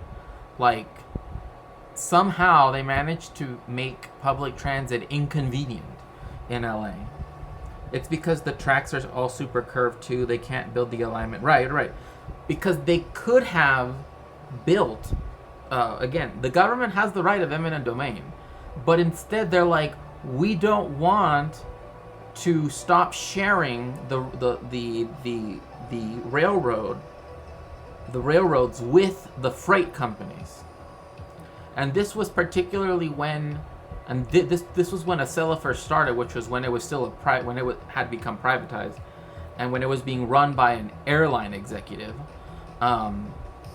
He did not want them to have to build high-speed rail lines that would then take away traffic from the freight rail lines. So, yeah. Aww. Well, have a good rest, Bleach. Yeah, but Acela only hits 150 for 49 miles, yeah. All kinds of services using this segment. The Acela and the Northeast Regional, of course, but also the Keystone, the Palmetto, the Carolinian, the Silver Star, the Silver Meteor, the Cardinal, and the Crescent. I'm sure I have a lot of foamers who watch this channel, so let me know if you think I missed anything. But this is about 50 trains a day in each direction. This is a good time to talk a bit about methodology. There's a sense in which Metro North's New Haven line is intercity because New Haven is a separate metro area from New York. And if you added up all the Northeast Corridor services in the New Haven line, you'd actually have a ton of frequency. The thing is, though, I covered regional rail in a different video, and I just don't want to duplicate. So for this list, I made a judgment call to leave out services like the New Haven line and other regional rail lines that connect two different metro areas, like Caltrain for San Francisco and San Jose, and Metrolink, which connects all the different. So this is LA right here, okay? Yeah. Like, I know you're here by Union Station, but like I am over here. I'll just put it like that, in this general area, somewhere over here. Not here. But yeah. The Metrolink. I remember when they said they were gonna try to make this connect to something in the gateway cities. I don't know. I'm just somewhere over here in this general LA County area. But sometimes I'm made to go to Irvine for some reason, and I don't know why.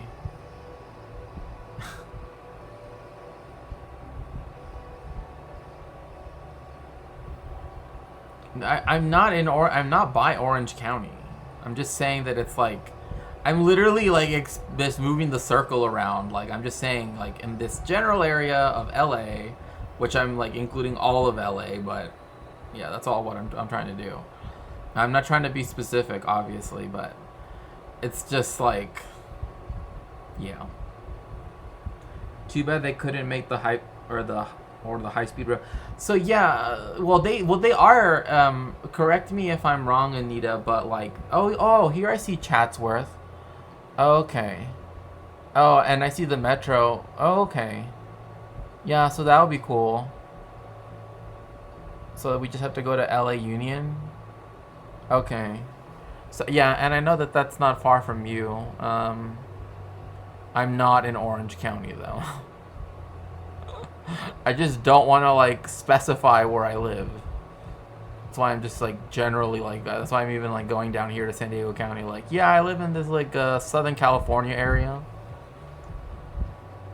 They are building high-speed rail through Central Valley, but it's Merced to I think it's Merced to Bakersfield. Oh yeah. And another thing too is because like that part of the Central Valley is where all of the industrial farming happens. I mean, that's all I have to say, right? Like the industry, because they were also going to make a connection from Palmdale, I think, to Las Vegas, but that's never going to happen, like, ever. Oh, Baldwin Park, Cal State LA, yes, let's go. Montebello, Commerce.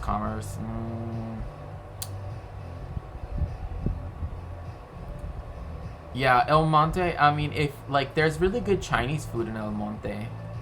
And a really good pizza place, but I'm actually, like, afraid that they probably closed down. But Really, like, literally, Anita, if we go eat at the places I'm talking about, you literally can never tell anybody. Like these places have to remain, like, original. You know what I mean? Like,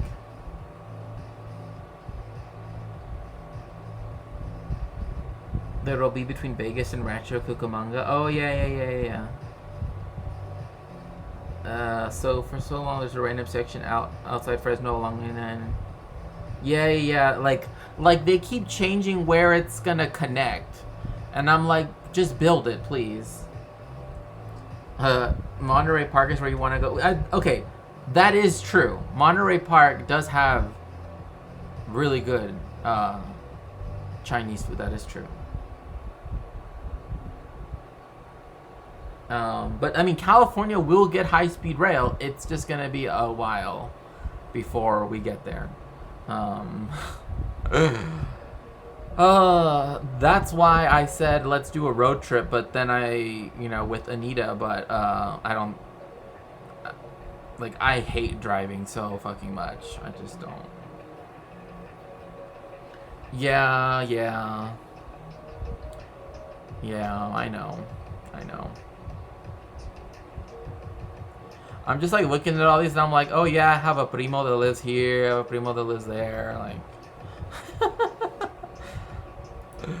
Anyway, let me transition for just a quick second.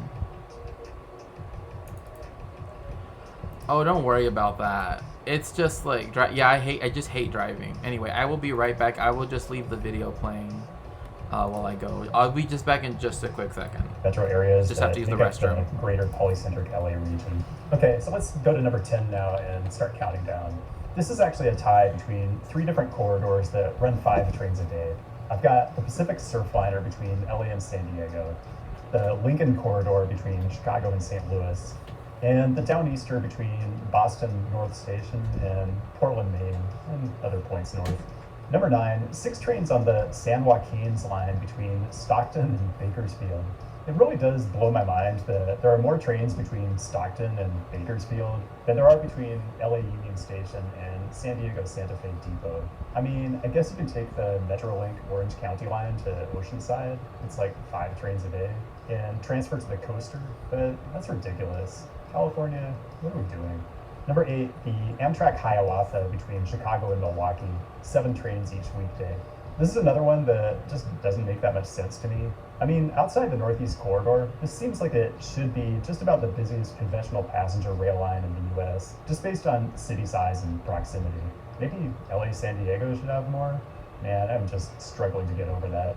I've got a 2-way tie for 6th with 10 trains a day. I've got the Empire Service, which connects America's largest city to its state capital. So yeah, that one makes sense. And then I've got, also with 10 trains each weekday, the New Mexico Rail Runner between Albuquerque and Santa Fe. So here's where you're going to get a deep dive, because I was actually in New Mexico this week, so I could ride this beauty myself, and I'm just going to walk through it.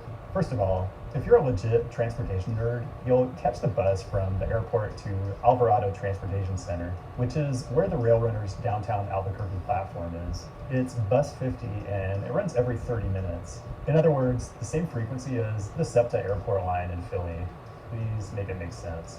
I guess the difference here is Route 50 only takes 15 minutes to get downtown, and it's free, as is all transit in Albuquerque right now.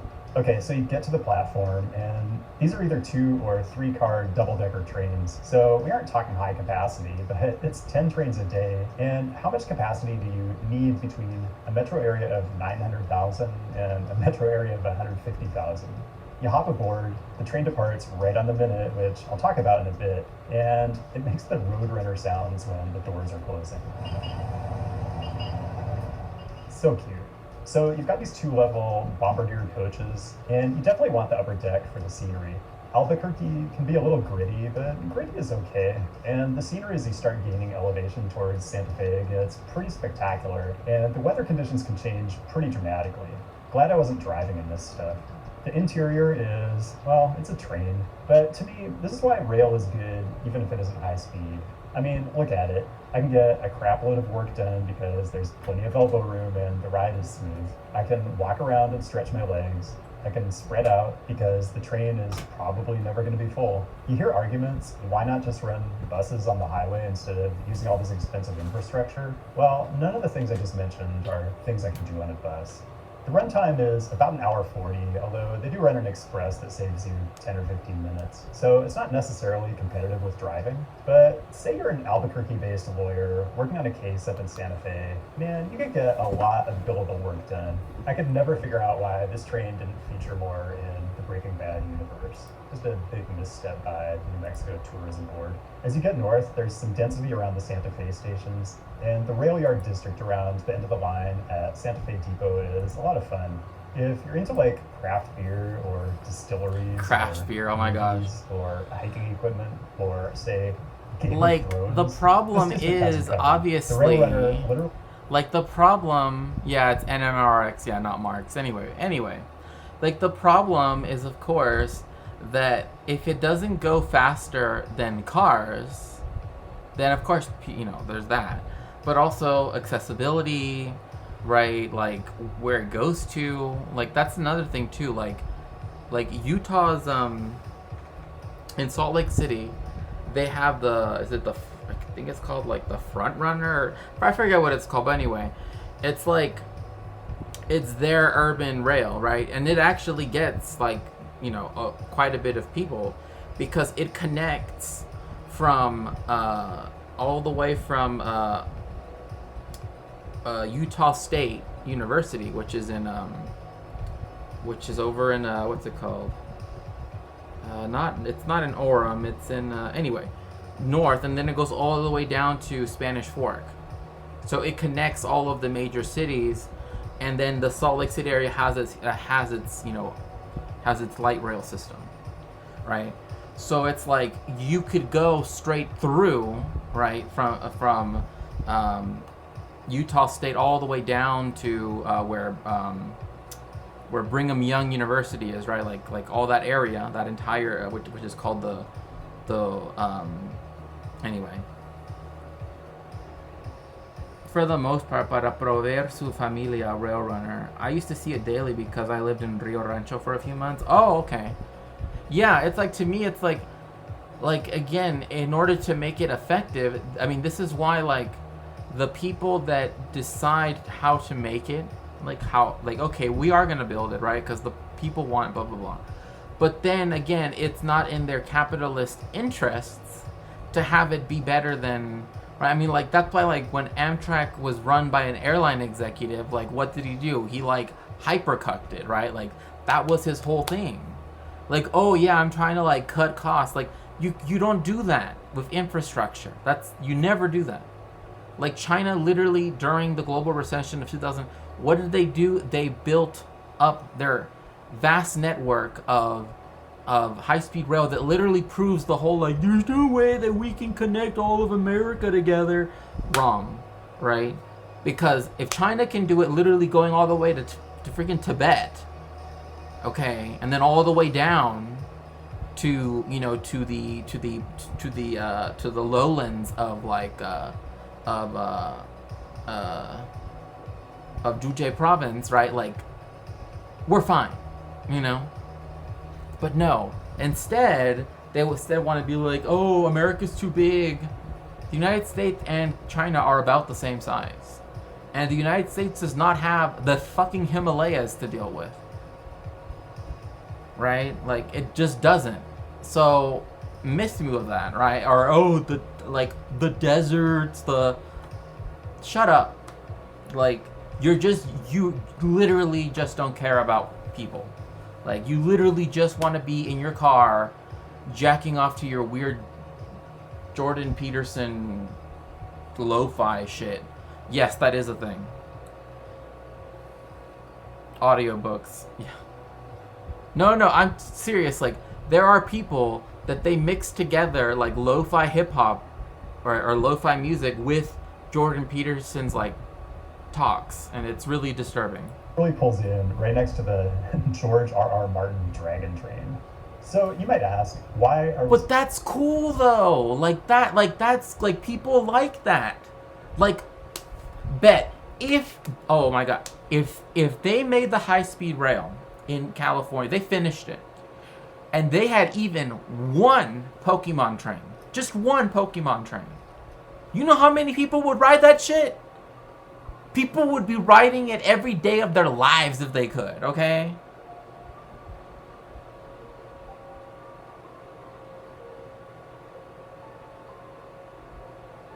What is this Jordan Peterson lo-fi shit? I don't know, okay? Like, I literally once I was like hanging out with someone and like they were telling me that their like younger brother listens to it, and I was like, there's something wrong here. No, I'm just saying like it doesn't have to be that project that, you know, that they're building. I'm saying imagine if they had high-speed rail in general in the United States, right? You need to deep dive? I mean, go right ahead. Just, you know, just be careful to not go inside of a bolted-in submersible with the little, literally from Facebook Marketplace controller, okay? Just, yeah, I like. Yes, JBP wave. Yes, that's what it is. Yes, exactly. Yes, I told you. Like these weird dudes, like this is what weird white dudes do. They create this horrific form of whatever the fuck it's supposed to be. Jordan Peterson talking over lo-fi music, and it's just like this, like. Questo è la musica della entrata dell'inferno, right? Like, this is the music that is at the entrance of hell, right? Like, anyway. The U.S. has fallen behind. The U.S. has fallen. Let's just put up the U.S. has fallen. 41-minute mix. I'm telling you though. Yeah, it should be illegal. It should, as should the people that legit Photoshop Elon being buff, okay? Like, bruh, okay? He's a billionaire, okay? He has the time to work out if he wants to. You know what I mean? You know, he has all the time in the world. Right, but he's inside with his pale ass little body doing I don't know what, okay? I don't know what on earth he was doing, you know. Genesis, a Jordan Peterson lo-fi hip hop album. I told you, like, it's fucking crazy, isn't it?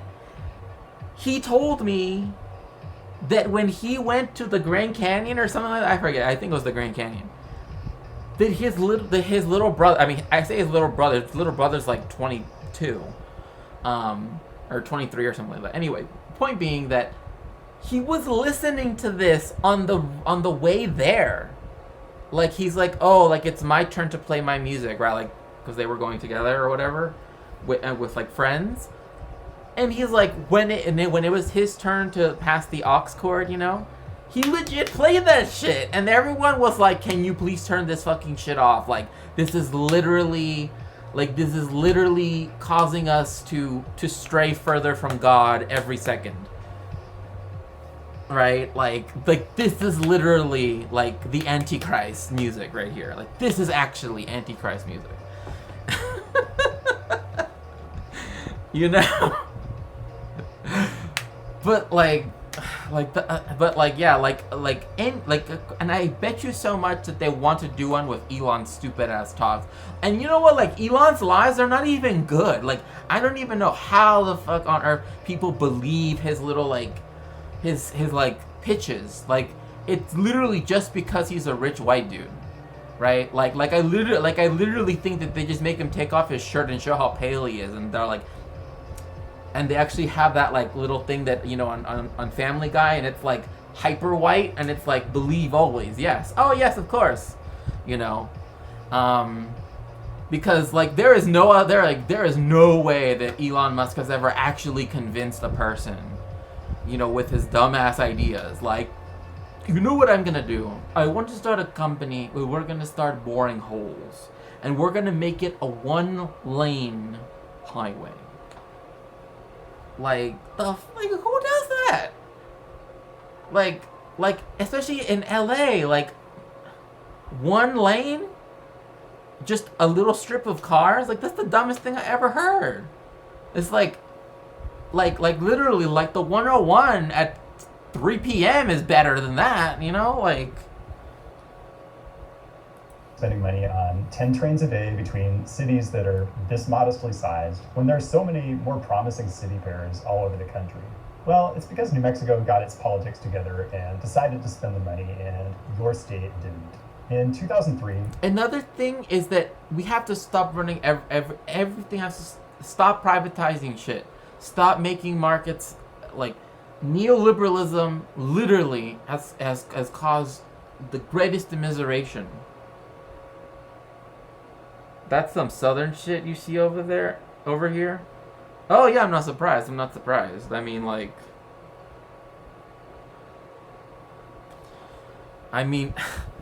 like, I think about these two billionaires, Elon and Peter Thiel, and the fact that Elon's family, right, were slave driving emerald mine owners in South Africa, right? And that Peter Thiel's family was so fucking racist that South Africa wasn't racist enough for them. They're like, no, apartheid is not good enough. We need to move to Southwest Africa, which was ruled by South Africa, that used to be a German colony, to only live among Germans. Like, think about that for a second. These are the people that are actually telling politicians what to do. Think about that. Literally, it's only so fucking racist. They looked at apartheid South Africa and said, "That's too liberal. That's woke." Like, not even, like, I'm not even joking. They legit is like, look at the woke mind virus of South Africa. To move fucking in Windhoek, like.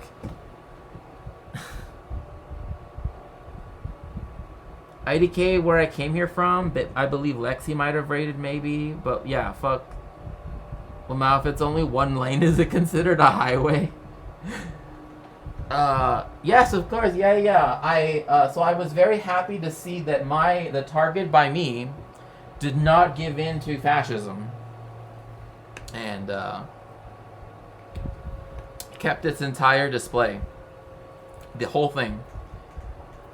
You can get all of the shirts. In fact, I actually got the one that I guess, like, the one that I got was actually, I think, I forget, like, it's the one that has, like, all the it's not the one that's the checker pattern. It's the one that has, like, it almost looks like brush strokes all over it. I got that one.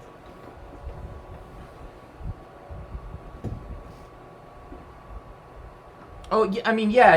I mean, like, other targets have given into the hogs, right? But where I live, it's a very multicultural area, and right-wingers have always been trying to act as though, like, if they appeal to the worst parts of the communities that live here, right, particularly the more religious side, that they could have gotten them to get rid of it. But, like, the solidarity that is in this area is much higher than they expected, essentially, because, like, this area has a lot of people who were part of the well, this is LA in general, but this neighborhood in particular, I know, has many people who are elder Chicanos that they were part of the union between the Filipino farm workers and the Chicano Mexican farm workers to boycott grapes and watermelons back in the day. So like they don't fuck with that shit. Let's see what. Oh my gosh! Thank you so much, Digit K. Yeah, but I mean, again, like, I decided to get the equality flag because I saw that, like, it actually. My pronouns are they them. I don't have it set up to, like, my stream is rather I don't know if the mods know how to do that. I don't know how to make it so that you can add pronouns. But on the Discord, it does have pronoun picker. So if you go on there, you can choose your pronouns and put that. let's see here. What happened after Elon's whole company? Elon's whole. What happened after Elon's whole? I don't think you want to know, Bleach. No. They could put a high-speed rail. Okay.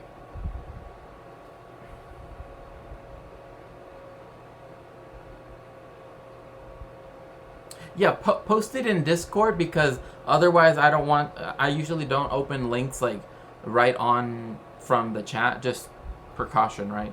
But yeah, link it to, just put it in stream suggestions, and then I will set it up so that way it will do that. Okay? Thank you. But yeah, so instead of using the boring I don't want to watch his stupid videos because he's a fascist. But like Adam something went over the weird things that Elon said the Boring Company could do, right? Like, oh, let's create a pod that's essentially a like you know those like, okay, like in Disneyland, you know, like those like weird little monorail things, right? Like those weird little cars, right? That they have that are like run on wheels, but they're on a track. He legit wants to do. He thinks he invented that because he like, oh, I invented that, but like in my tunnels for my, you know, and so and they're gonna be Teslas, right? And they're not gonna have a driver, right? And so they're gonna be automated, and they can only go on the track and only go, you know, one right after the other, and it's just going to transport people back and forth. But literally,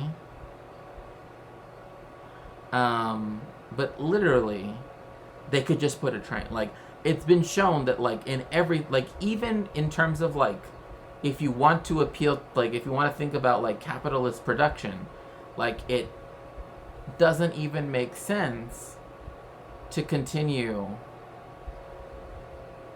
Yeah, they essentially were cars, yeah. That's why I'm like, I think you have to put backslash. I think that's how it works, if I remember correctly. I think it's backslash instead of exclamation point. I don't know. It's weird. But yeah, like literally, he's like, so then everyone will have to have, you know, everyone will finally get to experience a Tesla car. You know, so there's that. Oh, awesome.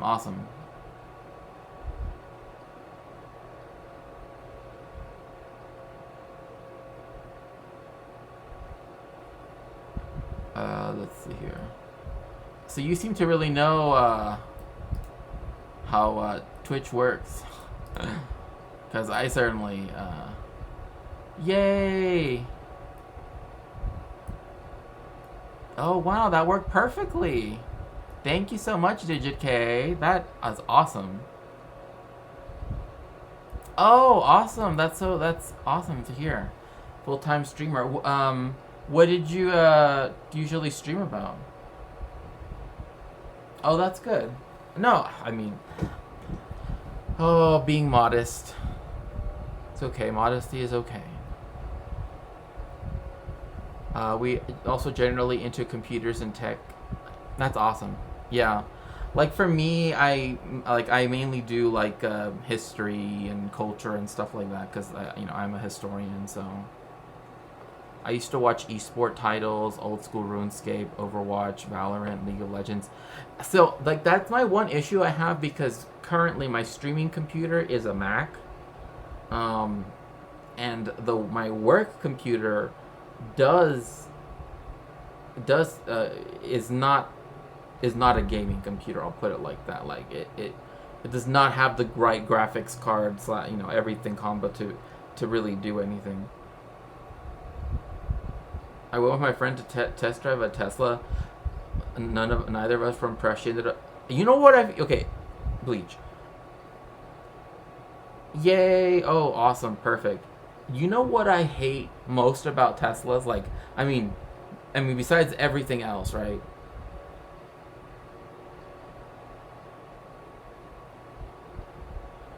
She actually ended up hitting a part car with it. Oh my gosh. So you should get more support in the future. This only announced. Oh, okay. Awesome. Yeah, Mac doesn't have great support if I remember correctly. Oh, okay. Nice. So yeah, like I that's why I've been watching videos about like how to switch out graphics cards and stuff, but because it's like my work computer, I'm very hesitant on removing things from it, right? But you know what I hate though? That whirring sound, right? That I'm like, shut up. You know, it's like I want my cars to be quiet. I don't want to hear that as it's moving along. Like, what the fuck is that? It's like, these are supposed to be the most advanced cars in the entire world, and it's as it's moving along. Like, Elon, have you listened to your own goddamn invention, supposedly? Oh, it's easy. I was able to walk my mom through completely disassembling computer to send it to England. I'm okay. Through Linus Tech Tips or whatever. It's easy peasy. Okay. Good to hear. I'm glad to hear that. Speaking of commands, since it's about to be the top of the hour, if you would like to help me, support me in any way, you can always become a subscriber because we need more learners. And of course, if you would like to help me with my research, as I'm currently working on a book project, you can also go to my throne and help fund Jews and Jewish identity in Latin America, a book I need, or any of the other books available there. Also, of course, there are other ways if you go to my Linktree to help me directly if you would like to do that.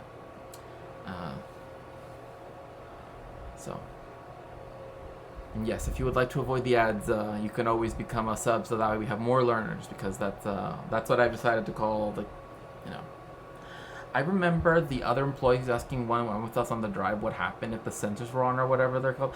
Oh yeah, those like all their like little camera things or whatever. Like Tesla's such a sad thing, like, to me, but like for me it's just that whirring noise. Like, I just cannot stand that.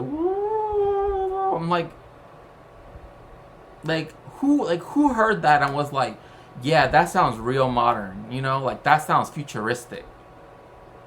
Like, that doesn't, no, it's like at night it sounds like there's some ghost outside. You know what I'm saying? Like, I'm like, you know, like I legit use that like that noise once.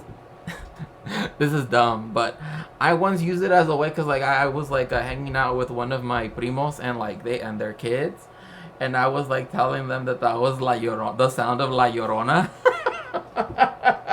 I don't know why I decided to use that, but because that's how it sounds. It's like a wailing sound, right? It's like and so now they're all like freaked out about the Tesla sound because they're like, oh, it's La Llorona, it's La Llorona. You know, I've seen like 3 people here driving a Tesla. Thankfully, granted, I don't hang out in the bougie part of the city. They may be more there. Yeah. Well, in California, there's tons of people that own them because it's California. But like where I live, it's not common. Where my cousin lives,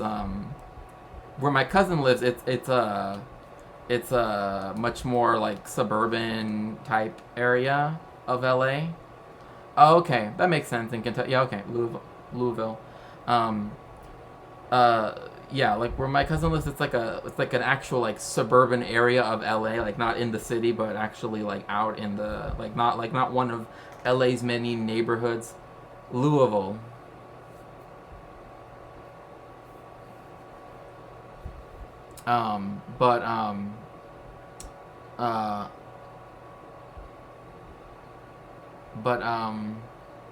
Anyway, what was I gonna say?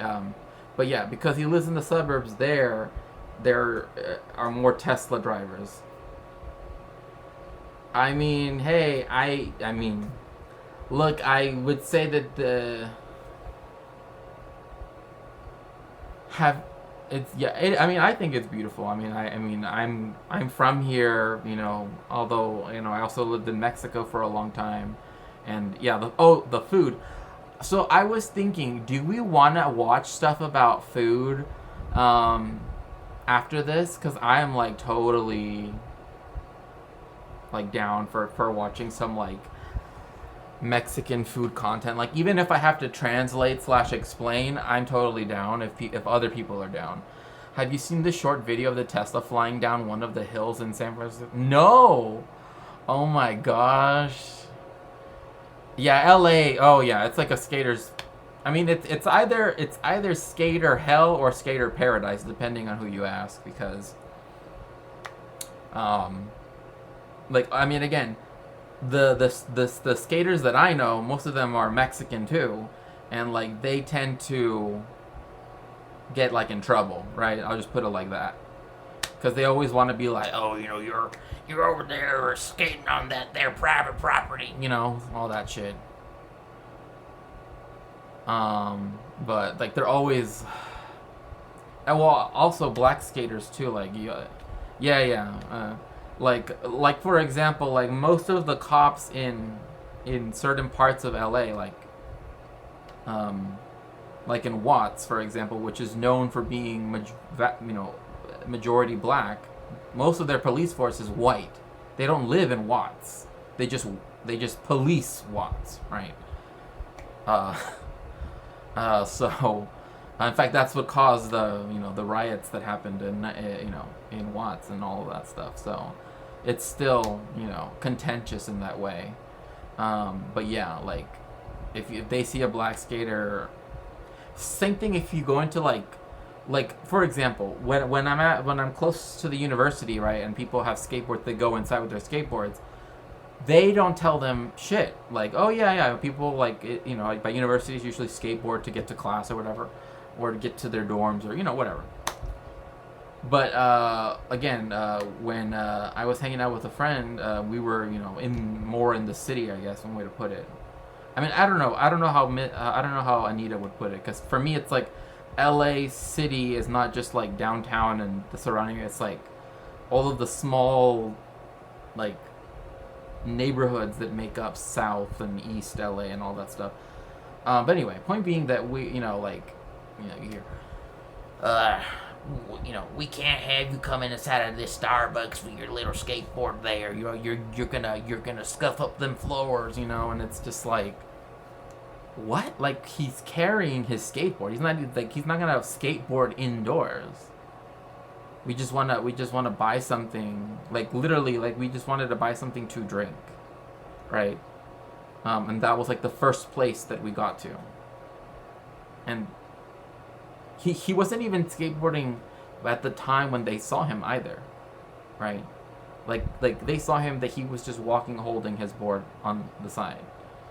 But they still were like, you're gonna dirty up the floor, and I just finished washing it down, I found the roads are... Yes, yeah, that's what I'm saying. It is much better for skating and stuff like that. It's just like, I've also had to be conscious of the fact that, like, if you are going to skate, you need to be very careful about where that skating is occurring. I guess I'll put it like that.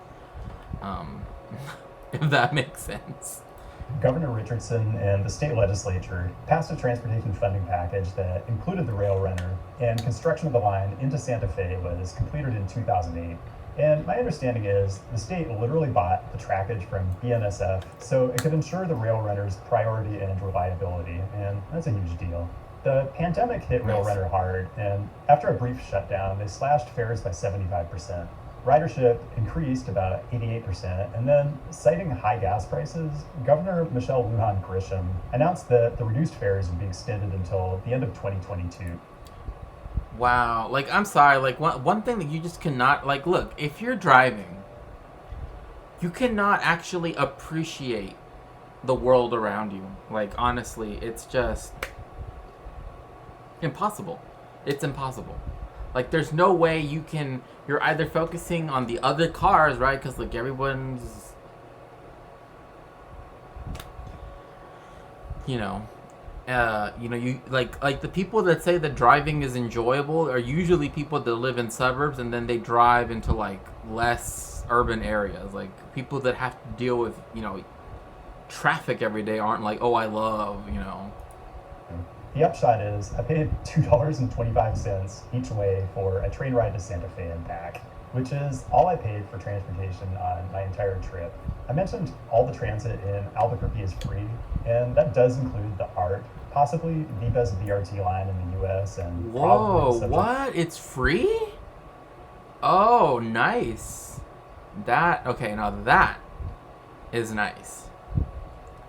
Like, why? Like, I hate that, like, LA tries to be like, oh, we're this progressive city. It's like, just eliminate fares. Like, literally, nobody needs, like, universities, public transit, like, all these things are not for-profit businesses. Like, stop trying to make it seem like a university, especially something like a history department, has to make profit, right? Because it's like having us make corporate deals to force students to only get certain textbooks, so that way the department gets a cut, is not how to actually run a university. I'm just gonna put that out there, okay? As a professor, as a historian, as an academic, that is the dumbest thing I've ever fucking heard. Stop trying to cannibalize, neoliberalize every fucking thing ever. Stop charging for education. Stop charging for public transport. Just build it and let people go where they need to fucking go. Just entire searches without... I enjoy driving. Oh, yeah. Oh, no, I get that. I don't enjoy traffic. Public transport. Oh, yeah, it's super important. People got jobs in school and general places to be. It's better for the environment. It cuts down on needed public transit. Trams and shit are just smart. Yeah, exactly. It's like when I lived in Rome, right? It's like where they couldn't build the underground metro, right? Like, okay, this is how fucking like Roman I ended up being. I started to like memorize like the little like thing that's announced at every station, or like, prossima fermata, Lepanto,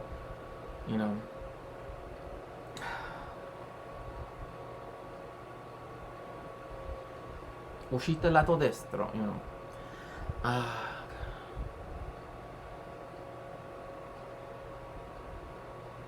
Man, I miss that so fucking much. Anyway, point being that, like, there's no reason to charge, right? Like, there's no reason to charge. It shouldn't be running for a profit. Stop trying to run cities, the country, everything for a fucking profit. Governments are not for-profit businesses. Businessmen do not make good governors, do not make good anything to do with running anything, because caring about profit is not caring about people. That's just simple. If you care about this literal social construct of profit, right? This like thing that involves you having to take away the social benefits that people want and deserve and need, while at the same time forcing them to be more productive, having stagnant wages, if not dropping wages due to inflation, then there is no need for you to ever be given the reins of power. That's just how it should be. Like, there is no reason why there should not be a dictatorship of the proletariat at this point. Like, literally the people that this is the problem I have with people that focus so much on bourgeois elections. Is like, the day that we stop giving a fuck about bourgeois elections and actually think about a proletarian future, then we can actually be like, fuck those guys, right? And actually think about power, right? Actually think about what that means. That's my problem with a lot of these endless discussions about, oh, well, vote blue no matter who, blah, blah, blah. Like, capitalism is not on the side of the proletariat. It doesn't matter how many people it has to genocide. It doesn't matter how many people the bourgeoisie has to crush. It doesn't matter how many social benefits it has to take away. It will do so forever as long as you keep legitimizing them, as long as you keep giving them power. I know. My whole day is basically being stuck in traffic. Oh yeah, yeah. I hate that. I mean, I live in fucking LA. Like, I don't even need to, like, do I even need to go into this? Like, I mean, like Miss Anita knows. I mean, I know that Miss Anita, they tend to use public transport, but it's like for me, where I don't live in downtown LA, right? It's like, you know, like for me, like getting to any of the lines, I would have to drive to get there. I would have to drive to get on public transit. So for me, it's like, if LA does not have dense public transit, right? It doesn't have to be underground if people don't want it to, but I just think that underground is better. Again, it doesn't need to be. It should not be for a profit. It's for the benefit of the people themselves, because everything. It's like, for example, giving money, right? Like. There's this guy, his name is George Gammon, and he's like one of those like investors that's like, oh, I want to, you know, end the Fed, you know, blah, blah, blah, you know, arrest everyone in the Federal Reserve, blah, blah, blah, all that shit. You know, he's like talking about crypto and buying gold and all that stuff. He doesn't know economics, but, you know, he's just one of those like finance people that has a YouTube channel that spouts libertarian bullshit. ANCAP bullshit, right? Is like, he literally blames everything bad that's ever happened since the government decided to give us those tiny little stimulus checks, right? As they called them, right? Those tiny little checks that did nothing. In reality. Like, I still had to pay bills. I still had to buy food.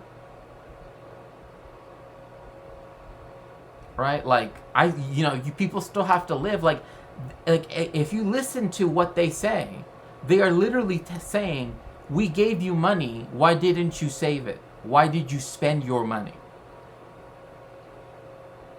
That's all of George Gammon's complaint ever since they gave out money to everyone. Is that it's because you gave it to poor people. That's the reason why America. If you would have given it just to rich people, then we wouldn't have inflation, etc., etc., etc. Even though we know most of inflation is not even actual inflation, because it's actually corporations raising their prices using inflation as an excuse for it. I'm horrible at learning the routes, though. I just don't understand the map. I don't know. Don't follow the... Oh. I mean, like, I love maps in general, so... But, yeah, I understand what you mean. What good have all these rich fuckers who don't know what it's like to live lower middle classes ever done to me? What am I saying? Put a poor man in charge and things will change? I mean, like, look.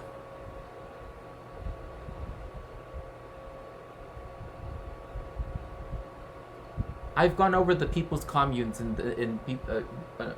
before here in Mel, and there were people that literally, I mean, anarchists, communists, you know, that were saying like, wow, they act like everything I ever learned about China during Mao's time when it comes to the people's communes was an absolute lie, right? It was you know capitalist propaganda. You're watching a documentary that's from a British dude, right? And they're talking, and they are actually giving their own testimony, etc., etc., and they're talking about how everything is determined by the people, right? Like, oh, we don't. If the government wants, if this province decides to build a railroad, it can now go through these areas because they are sacred, or you know they are to be protected for blah blah blah,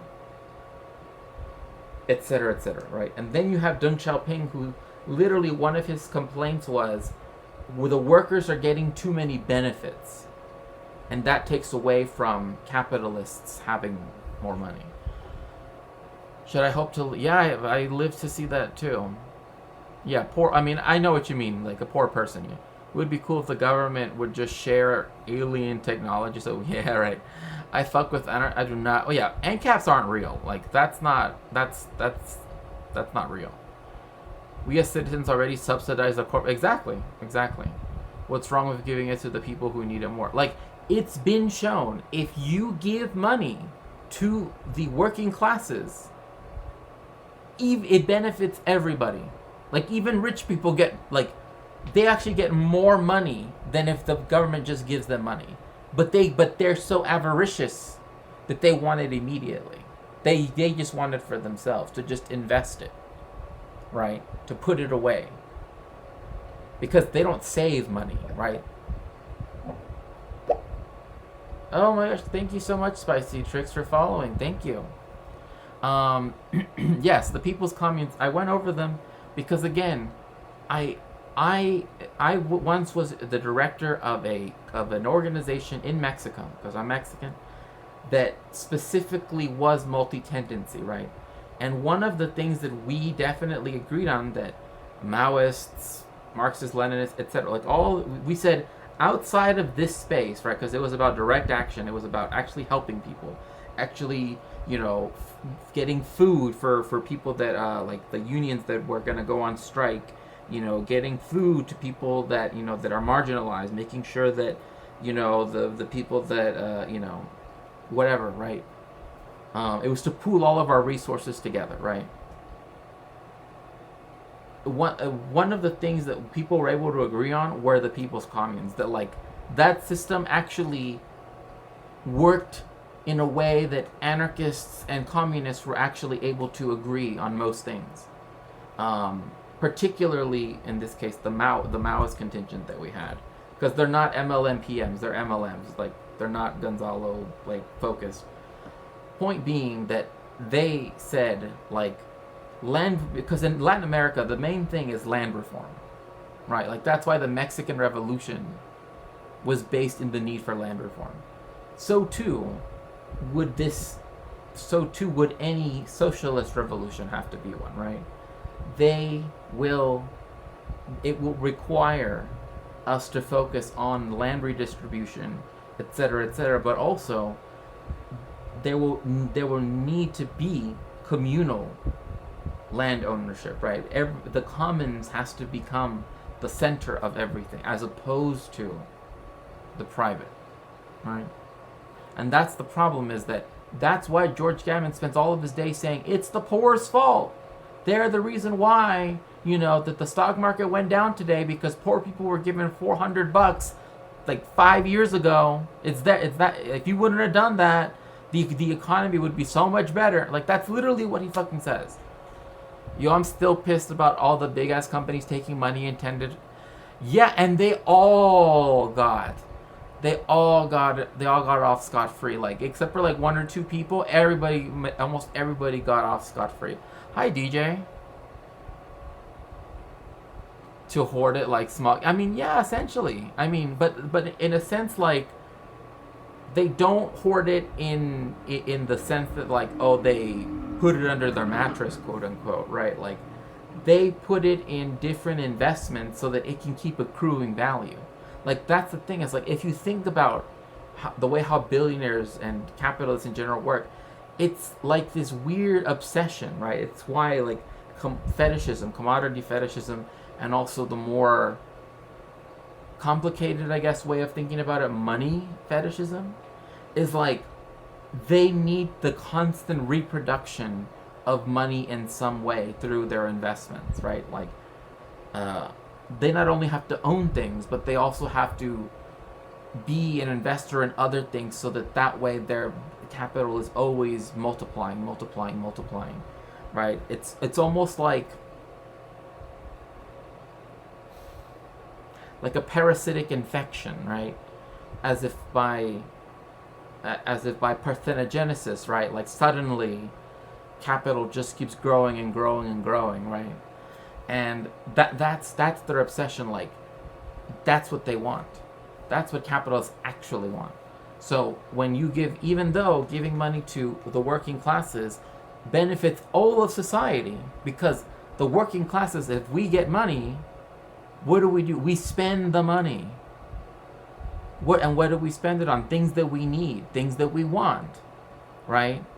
Like Jeff Bezos, as much money as you give him, he's not gonna buy all of the Xboxes in the world or the PlayStations in the world, right? Same thing with food, right? You can take away everyone's SNAP benefits like Biden did, right? It does not mean that somehow rich people are then going to be the ones buying up all of that food. One of the parts I don't like is how their decisions are influenced based on where their money is invested. Of course. I mean, we live in an imperialist. Right now, we live in an era of inter-imperialist conflict between three empires: the Western/U.S. imperialism, which I mean, I know some people would say that Europe is kind of like a junior partner in that. Sure, you could, but still Western imperialism in general, right? Because the United States is obviously the hegemon of that. The Russian Empire, right? The Russian imperialist space, and then the Chinese imperialist space. So even those decisions are based on outmaneuvering other investments of other people. Like people kept talking about Chinese debt trap diplomacy, and I'm like, bro, have you ever heard of the fucking IMF? Right? That literally they go to poor countries and lecture them on how you guys need to learn how to save money. You guys need to work hard. Could you imagine that? You just became a liberated nation, right? You just stopped being technically colonized by a European country. And then the fucking IMF shows up, right? Saying, oh, you guys are going to default on your loans because we need you to start paying right away. Why haven't you developed into a hyper-capitalist nation in 9 months, right? It's literally degrading to the working classes, the way how capitalists treat us, the way how the bourgeoisie treat everybody. And you can see it in how they treat imperialized countries and how they treat colonized peoples as well. And again, that always goes in line with what you're saying, yes. Off topic, Sanrio released their pet line, and I'm upset to see that it's including a teepee. Oh no.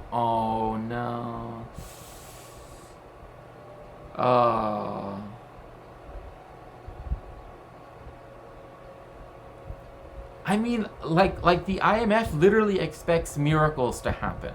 It literally will give Mexico was one of the first countries the IMF ever did this to, because before the IMF was to literally, and this is again, you can read this in the history of the IMF.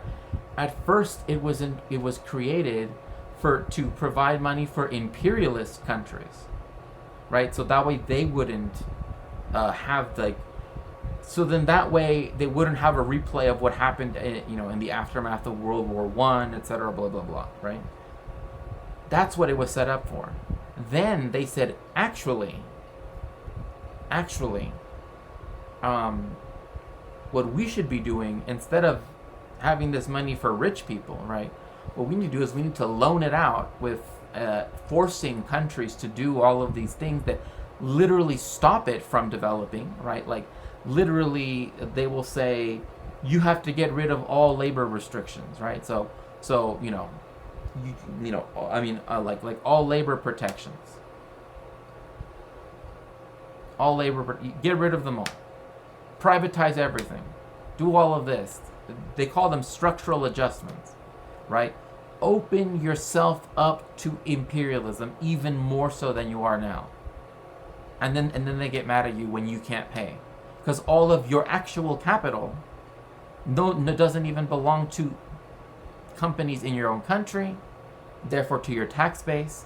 It doesn't belong to nationalized companies, and therefore the country's not receiving profits. It's going to the imperialists, so they're being paid twice over at the very least.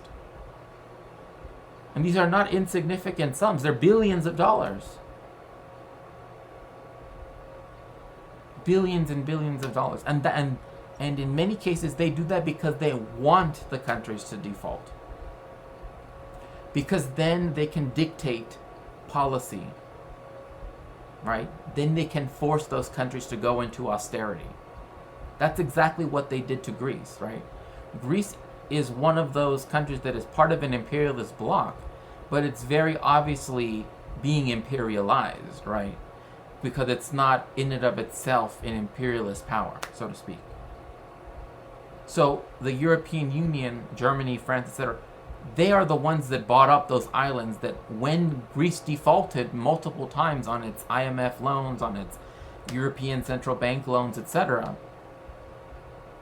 who bought those things? German industrialists, French capitalists, right? Even China bought literally the port of Piraeus, the main port of Greece, is not even owned by Greece. It's owned by a Chinese holding company. So the profit that would otherwise go to Greece by charging the tariffs that they charge for doesn't even go to Greece. So how is it ever supposed to pay off those debts? It's not. That's the whole point. Like, that's how bad capitalism, imperialism has gotten. Is that they want everyone to fail. Because that's how they want to extract every last thing from every imperialized country, to force austerity on everybody, to make everybody miserable, to literally immiserate the whole world for the benefit of fewer and fewer and fewer people. And this isn't some new thing. It's literally in Lenin's Imperialism, the highest stage of capitalism. That's literally like what you were talking about, Bleach. Like that's literally why the British were trying to outmaneuver the Germans when they built the Baghdad Railroad, that they connected Istanbul to Baghdad and then from then on to Berlin, right? Yeah, of course. It is not an accident. It is no accident that of all the debts that you cannot get rid of when you declare bankruptcy, it's student debt. Because disproportionately it affects BIPOC, queer people, etc., etc. They know that. And they like that. They like the fact that they made that.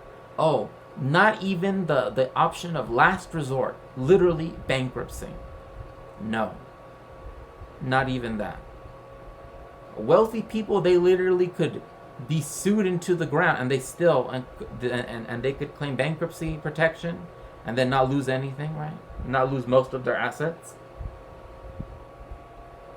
But people that have student loans, again, who are disproportionately BIPOC and queer, for example, and obviously proletarian, marginalized. No, you cannot include student loans in bankruptcy. Not in any form of bankruptcy. They made it so that it can never be absolved. So like this little like throwing of a little pretzel to us that Biden did, right? Where he's like, oh yeah, I'll do it. He could have done it. He could have just said, they're gone, right? Like, they're gone. I signed the thing, they're gone. They're, like, the number is 0 now, okay? Like if those lending companies want to, yeah, I'm 100% serious. Even if you are reduced to bankruptcy, even if they approve your bankruptcy, the one thing that will remain that you still owe that to your creditors will be student debt. Brandon hasn't changed that at all. He didn't change it. He said, oh well, he said, oh yeah, I'm going to absolve it. He could have just done it. He could have just said, oh, it's absolved now.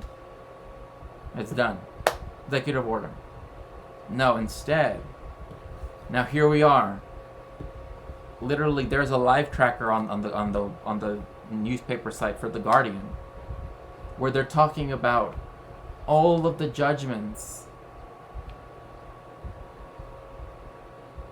I mean, they did it for the banks and the average person is still whiplash from the whole pandemic. I mean, it's still ongoing. I mean, I know people that have become disabled from COVID because now no one wears a mask. Now no one... Chapter 7 survivor here can confirm 2 things you can't dissolve are student debt and attorney fees. There you go.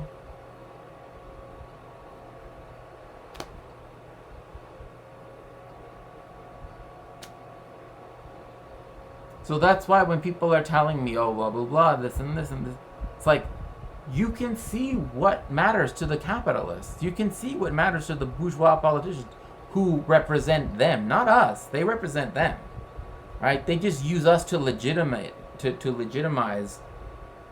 you know, what they do. Because they've even found a thing where they're, I forget who did the study, and I might be misremembering, that there was like a 0% correlation between what the constituents of a person in Congress wanted and what their representatives, senators and representatives actually did and actually supported. So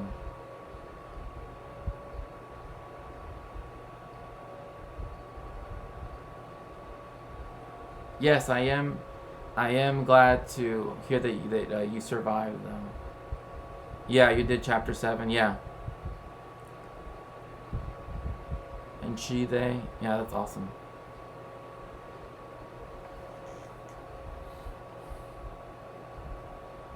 So that's why, like, when people say, oh, you know, we need to vote for blah, blah, blah. It's like, look, how is it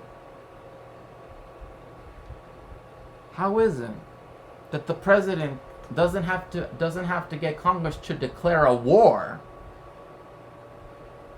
to go murder, you know, people of color around the world and colonize and imperialize even more? But, oh, student debt? Oh, no, we have to pass it through the whole process. Right? Like, that's just ridiculous. Fortunately, no student debt. The entire credit system is a scam and I think, yeah, exactly, of course. Oh, thanks so much. The whole system is run by goes, yeah, of course. Technically, my most accurate description of referential will be my general language of he, they works. Yep, 100%. Yeah, it is. I mean, this is why the people that are all about, oh, we have to legitimize the blue fascists as opposed to the red fascists. It's like, tell me, like, wake me up when the blue fascists actually do something that is worthwhile. Okay, because look, you know, I'm just playing, but I'm saying like you know what I mean, like when it comes to all of this at the end of the day, like, you know what I mean, like I'm just saying, like, let me know when there aren't concentration camps on the border. Let me know when the supposedly freedom-loving blue fascists do all of the things that they keep saying that they're going to do, that they've been saying since the 70s.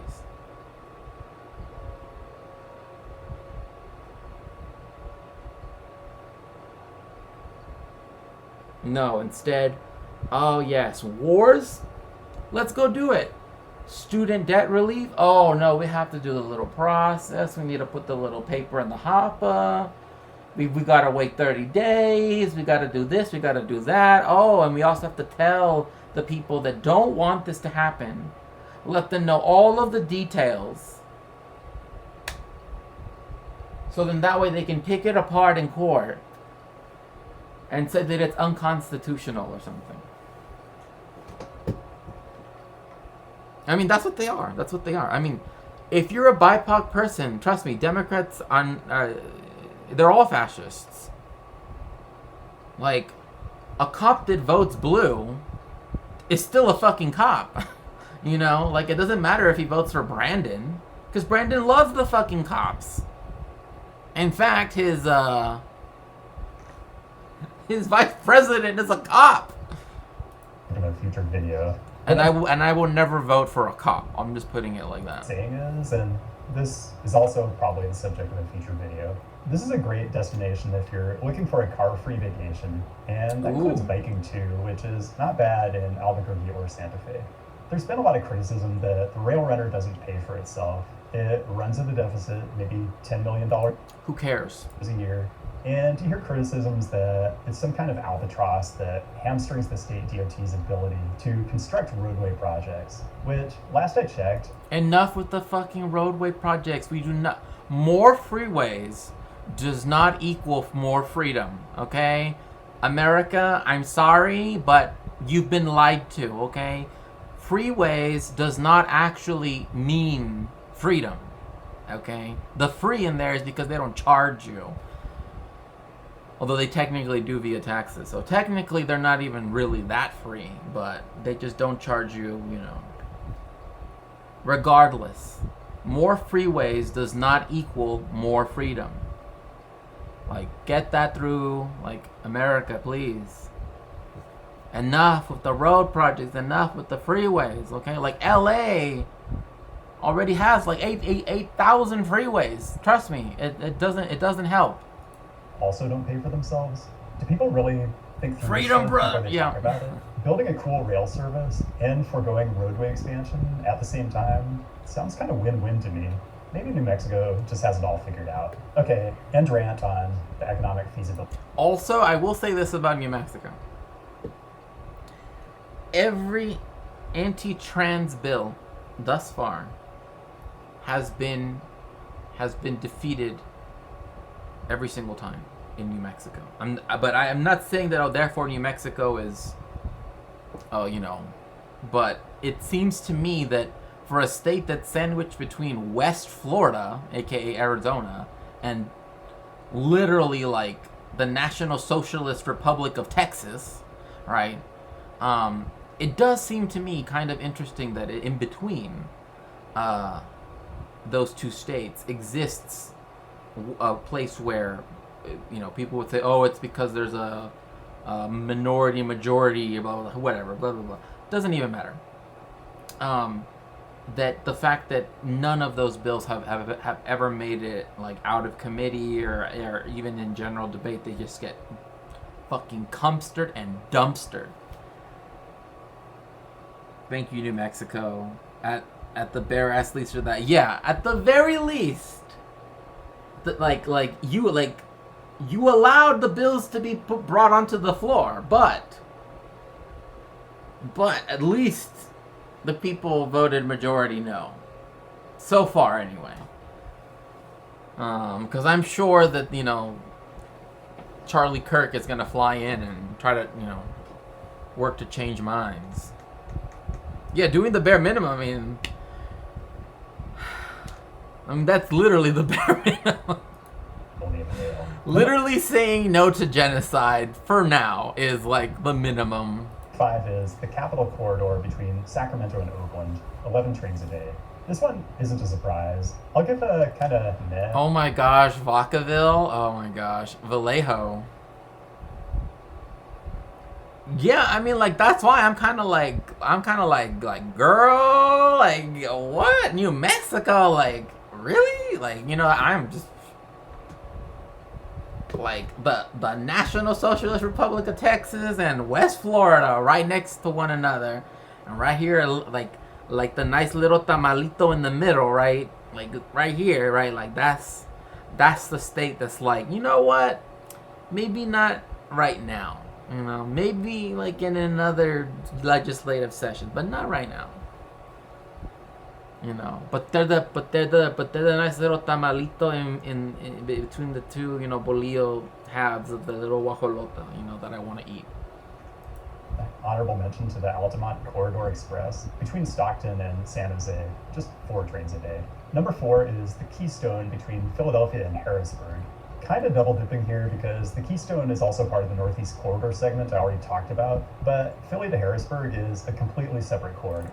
I mean, I still like the fact that we literally have a town in America called King of Prussia because people were like standing the king of Prussia, Frederick the Great. You know, like the stuff that his father, Friedrich Wilhelm did to his son, who became Frederick the Great, is like fucking horrific. Like, I'm not even joking.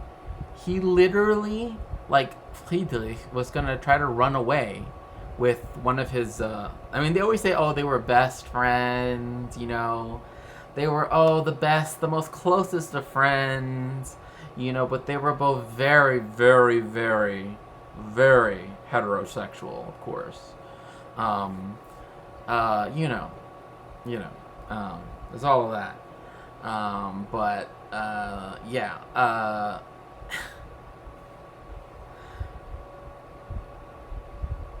That they would like read French books together and everything, you know, and that they slept in the same bed together, but in a very heterosexual way, right? They wore socks, so it's still heterosexual.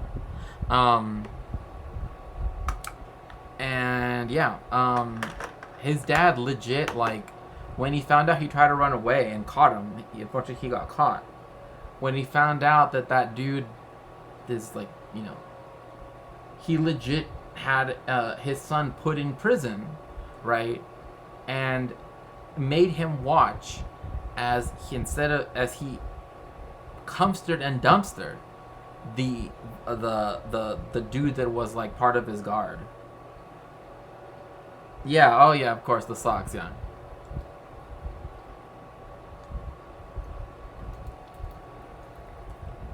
Also, like, a really cheap place to live, like, if you want to buy a really cheap-ass house, well, it depends, because some of them are old and you would have to put in a lot of work, but, like, the Trenton area, there's a lot of houses there that are pretty cheap. But yeah, he legit, like, made his son watch this guy who he had a very intimate heterosexual relationship with be cumstered and dumpstered, and like his last words in French were like, you know, for you, I would sacrifice myself 1,000 times, because, you know, that's stuff that straight dudes do all the fucking time, you know. Just talk about how much they love each other and you know, allow themselves to be cumstered and dumpstered and shit. Sure. There's definitely a theme here with Sacramento and Albany and Santa Fe, connections to state capitals, which there is a perverse logic to it if you think about the politics of how service gets funded. Okay, while you're pondering where we're going for numbers 2 and 3, I do have some dishonorable mentions and other errata. But first, brief pause to ask you to drop a like on the video and subscribe if you think trains are cool. Connect on the apps. I'm not quite ready to include a Mastodon link yet, but I'm getting there. Direct support via Patreon is super appreciated. And sub count check. The channel now has enough subscribers to fill Bryant-Denny Stadium in Tuscaloosa, home of I cannot wait till I have that many subscribers here on Twitch. But the state of Alabama... And you can help me by subscribing to this channel. We too can fill Bryant-Denny Stadium if you subscribe to this channel. It only costs $4.99. But of course, if you also would like to help my research, so then that way, you know, actually have more interesting stuff to talk about. Where's Trenton? It's the capital of New Jersey.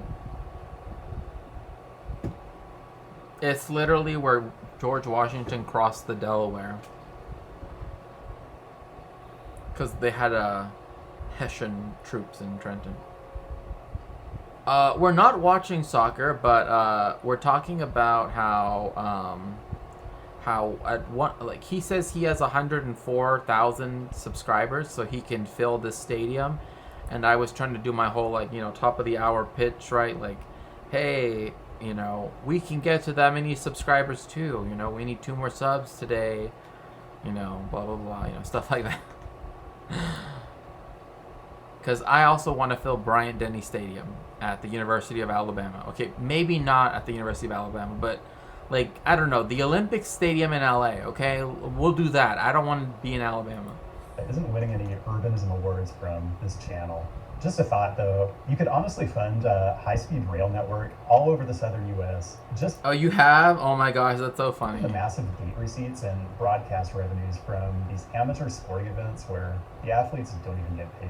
Sort of an honorable mention to South Florida, where Brightline runs like Nah, I'm sorry. Like you know, at one point, okay, I legit used to date like a flight, like the people that are, I guess, a flight attendant, but I mean, anyway, like, you know, the people that work on the flights, right? That, so they know like safety, all that stuff, and like they legit like were like, hey, well, because they had to move, right? They had to move to wherever their main hub is, whatever, and so we stopped, you know. But they were like, oh, you should come visit, you know, I get a free, and it was like, and I'm like, and I was like, I felt like, you know, we had stopped talking by then for a while.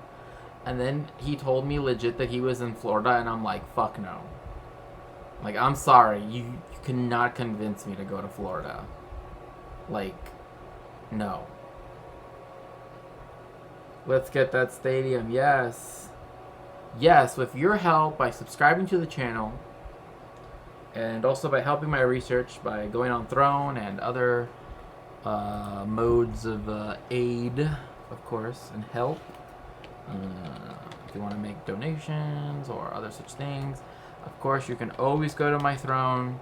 If you want to help me get the books that I need for my research, trust me, I have one of the books right here that was just sent to me from Throne just the other day from Iron Orchid. So 16 trains a day, and it's already being used. Like, I'm already actively using it. So like, trust me, like, these books are literally, they're good investments. I'll put it like that. Fry rail runs 25 or so on a different alignment. It's just that even though West Palm Beach and Miami are like 70 miles apart, they're in the same metropolitan statistical.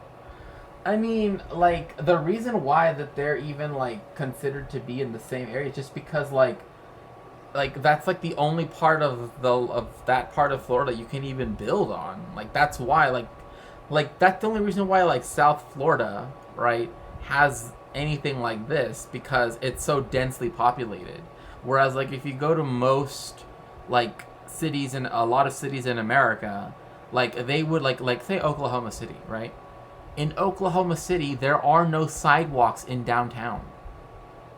Everything is made so you have to park your car, get out of your car, and go to one place, and then get in your car again to go down the street to go to the next place. Like, I'm not even fucking joking. You know, so like I just don't get it. But yeah, here's the book, The Reification of Desire Toward a Queer Marxism. Definitely very useful. Area. So I couldn't put him on this list. Still good services though, at least for the US. Dishonorable mention. I already mentioned LA to San Diego, which I'm just never going to get over. It's like a whopping 5 trains a day. And I made passing reference to San Antonio to Austin. I'm also going to give you Phoenix to Tucson. Phoenix doesn't really have intercity rail at all. I'll give you Las Vegas to anywhere, definitely LA. There used to be the Desert Wind, and maybe we'll get Brightline West at some point. And I'd throw in things like Atlanta to Athens and Columbus, Ohio to basically anywhere. It's amazing the cities we have that just don't have any kind of intercity rail service at all. Okay, back to it. Number 3 is the Hartford. I mean, I'm not surprised that am I surprised that like a city that is known for its like urban sprawl? Oh my gosh, that emote is so cute. Yeah, Oklahoma, land of no pedestrians. Yeah, exactly. I mean, like, and like Las Vegas, like one thing I hate about Las Vegas is like they used to have a train that would go between LA and Salt Lake, right? Then they were like, you know what? Let's just give it all over to freight, right? Which is like run by like just a few companies. It's like it's monopolized by very few companies, right? especially like on the West Coast, like it's pretty much just one company that owns almost all the railways. Anyway, point being that so you have that, and then like there's like instead they're like, oh well, let's build a connection like this, let's build a connect, but they never do it. Like just build something, just something. The line. 18 trains. Like trust me, if there is a train that goes at a reasonable speed that gets you to Las Vegas and means that therefore you can pregame on your way to Las Vegas, people will fucking take that train, okay? You do not have to be a pretend rocket scientist like Elon to know that. Between Hartford and New Haven, including things like the Valley Flyer and the Vermonter.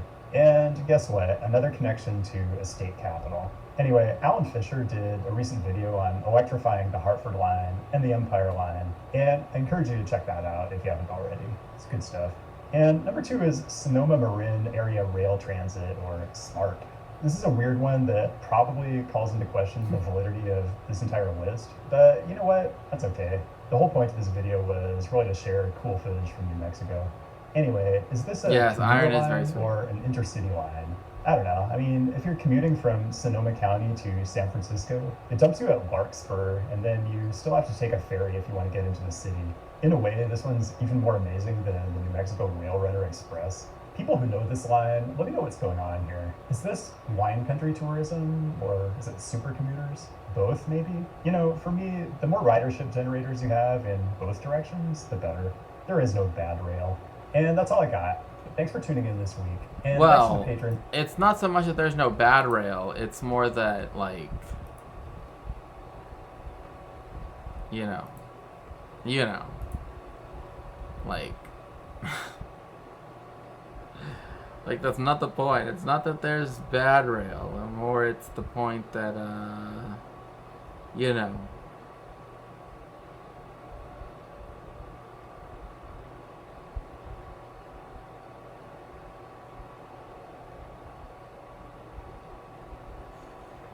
Yeah, bad rail is unmaintained rail. Bad rail is, you know, that's held to, like, you know, constant cost-benefit analyses, right?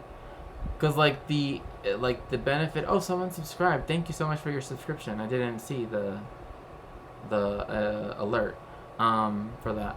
But, yeah, there's that. That's why, like, I just don't see why. And the funny thing is, too, is, like, America loves talking about trains. Like, it loves the idea of trains, right?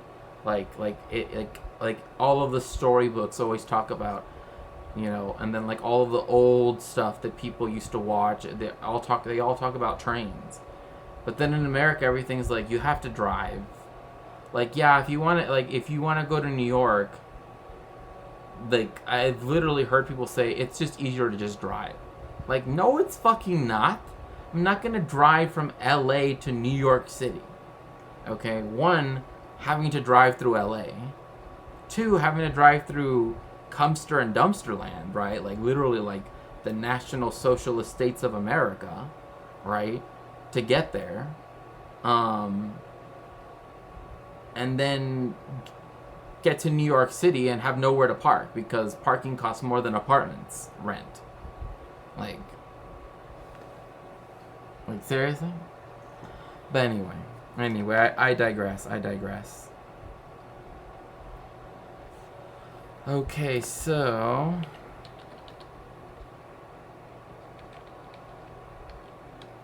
right? I mean, like, I did do one long road trip when I was little, right, with my parents, where we went from LA to Canada, but we went, like, to Chicago, up to Michigan, and up that way. But it was fun because it was like we would stop and we had family we visited, you know what I mean? But, like, just driving, like, miss me with that. Like, I'm good. I'll see you in 2 weeks, you know, cause again, if China can build high-speed rail going into the Himalayas, America has no excuse why it can't build high-speed rail across, like the Rockies, right? Like everything is always like, oh, America's too big. China's the same size as the United States, right? It's too mountainous. I'm pretty sure the Himalayas are much higher and much more difficult to build trains than the Appalachian Mountains or the Sangre de Cristo Mountains, right, in New Mexico. Like, I'm pretty sure.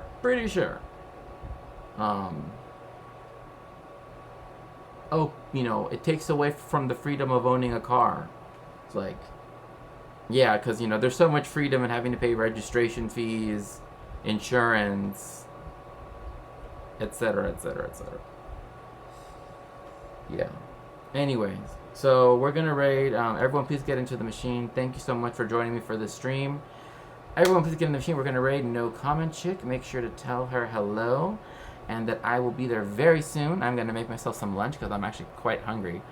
And so I will see you all later. Thank you so much for joining me for today. Bye.